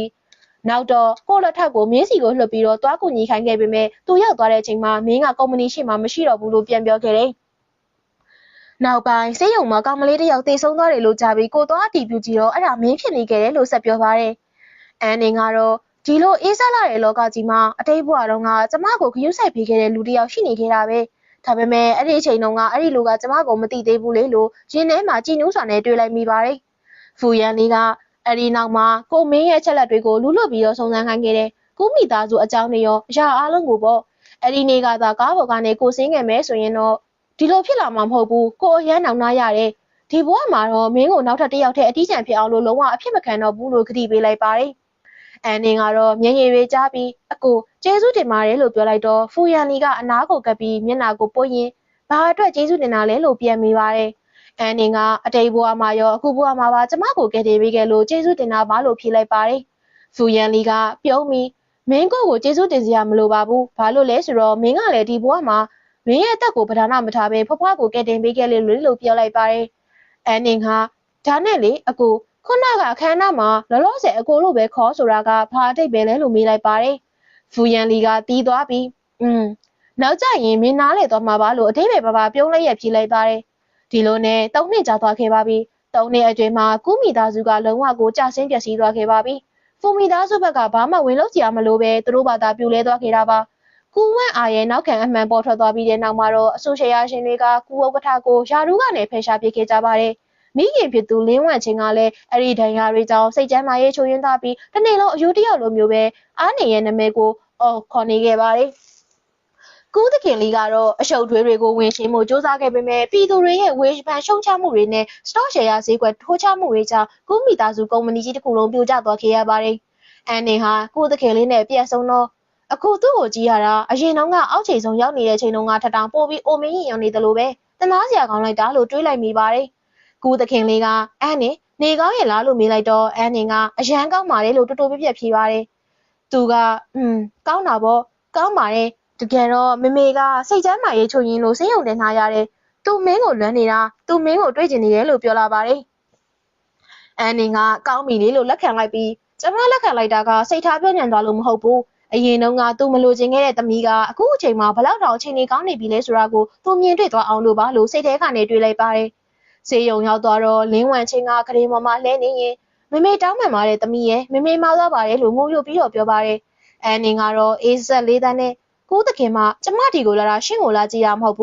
းရှင့်ကိုစကားတခွန်းပြောချင်လို့လာတာအတိတ်ဘဝတုန်းကကျမတိတ်ဆုံးသွားတဲ့အချိန်မှာရှင်ကဟာဝိုင်ယီကျွန်းမှာအပန်းဖြေနေကြတာလေအခုမှဒီလိုလိန်စင်နေနဲ့လာမရှုပ်ပါနဲ့ကျမလိုအောက်တန်းကြတဲ့သမီးမျိုးဘာမှရှိလို့ဆိုပြီးတော့အပန်းဖြေစင်တာသွားတဲ့ကိစ္စကိုပဲဆက်ပြီးအာရုံစိုက်ထားမယ်လို့ပြောခဲ့ရတာလေလို့ပြောလိုက်ပါတယ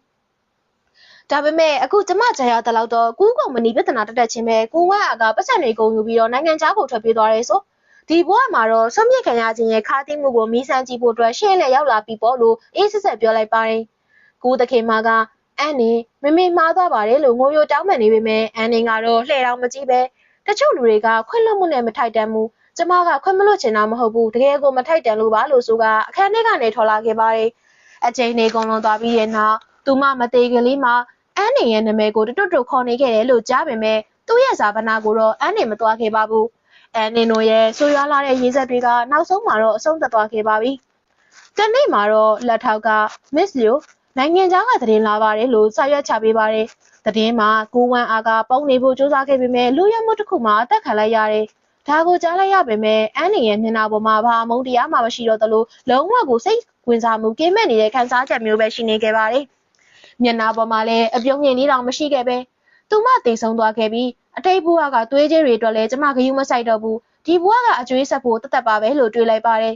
ပြီးတော့စေယုံစင်းညံမှာအေးခဲပြီးတိတ်ဆုံးခဲ့ရတဲ့အဲ့ဒီညအေးစင်ရဲ့ကျမ်းမြေပေါ်မှာဒူးထောက်ခဲ့ရတဲ့ဆူရှားတဲ့နာကျင်မှုညနာကိုအပြစ်ခံလိုက်ရတဲ့အဲ့ဒီ DNA အစီရင်ခံစာဒီအရာတွေအကုန်လုံးကမေမှားသွားတာပါဆိုတဲ့စကားတစ်ခုနဲ့ဘယ်တော့မှပြတ်သွားမှာမဟုတ်ဘူးအဲ့ဒါကြောင့်ကျမဘယ်တော့မှခွင့်မလွတ်သလိုနောက်ပြန်လဲလှည့်ကြည့်မှာမဟုတ်ဘူးလို့သူမကိုသူမပြောလိုက်ပါတယ်၃နှစ်တောင်ကြာသွားခဲ့ပါပြီဖူဂရူရဲ့ဒီဇိုင်းဌာနမှာညရီအလီလီမဲအိတ်ပဲပုံဆွဲရင်းစူးစမ်းခဲ့တဲ့အန်နေဟာတီးခြားဒီဇိုင်နာဘဝကနေဒီဇိုင်းဒါရိုက်တာရာထူးဒီတက်လန်းနိုင်ခဲ့ပြီဖြစ်ပါတယ်။ဖူရန်လီကအမြဲပြောတတ်ပါတယ်။မင်းဒီလောက်ထိအပင်ပန်းခံပြီးတော့လှုပ်စရာမလိုပါဘူး။ငါတို့မိသားစုကမင်းရဲ့လှစာကိုမလိုအပ်ဘူးတဲ့။ဒါပေမဲ့အန်နေကတော့ကျမကဘသူ့ကိုမှအားမကိုချင်ဘူးလေ။အတိတ်ဘဝတုန်းကဘသူ့ကိုမှအားကိုလို့မရခဲ့ဘူး။ဒီဘဝမှာလည်းအားကိုတဲ့အချင်းကိုကျမမပြောထောင်ချင်ဘူးလို့ပြပြတသားတွေးထားခဲ့တာပါ။ဒီနေ့မှာတော့အောင်မြင်မှုစင်မြင့်ပေါ်မှာရပ်ပြီးအောက်ကလူတွေကိုကျမငုံချီနိုင်ခဲ့ပါပြီ။ရုပ်တရက်ကျမခံစားလိုက်ရတာကသွေးသားတော်ဆန်မှုဆိုတာတကယ်တော့အဲ့ဒီလောက်အရေးမကြီးဘူးဆိုတာပါပဲ။ကိုအခက်ခဲဆုံးအချိန်တွေမှာကိုညီဖို့လက်ကမ်းပေးရတဲ့သူတွေအဲ့ဒါကမှတကယ်ကိုမိသားစုအစ်စ်မှန်ပါပဲလို့တွေးနေပါတယ်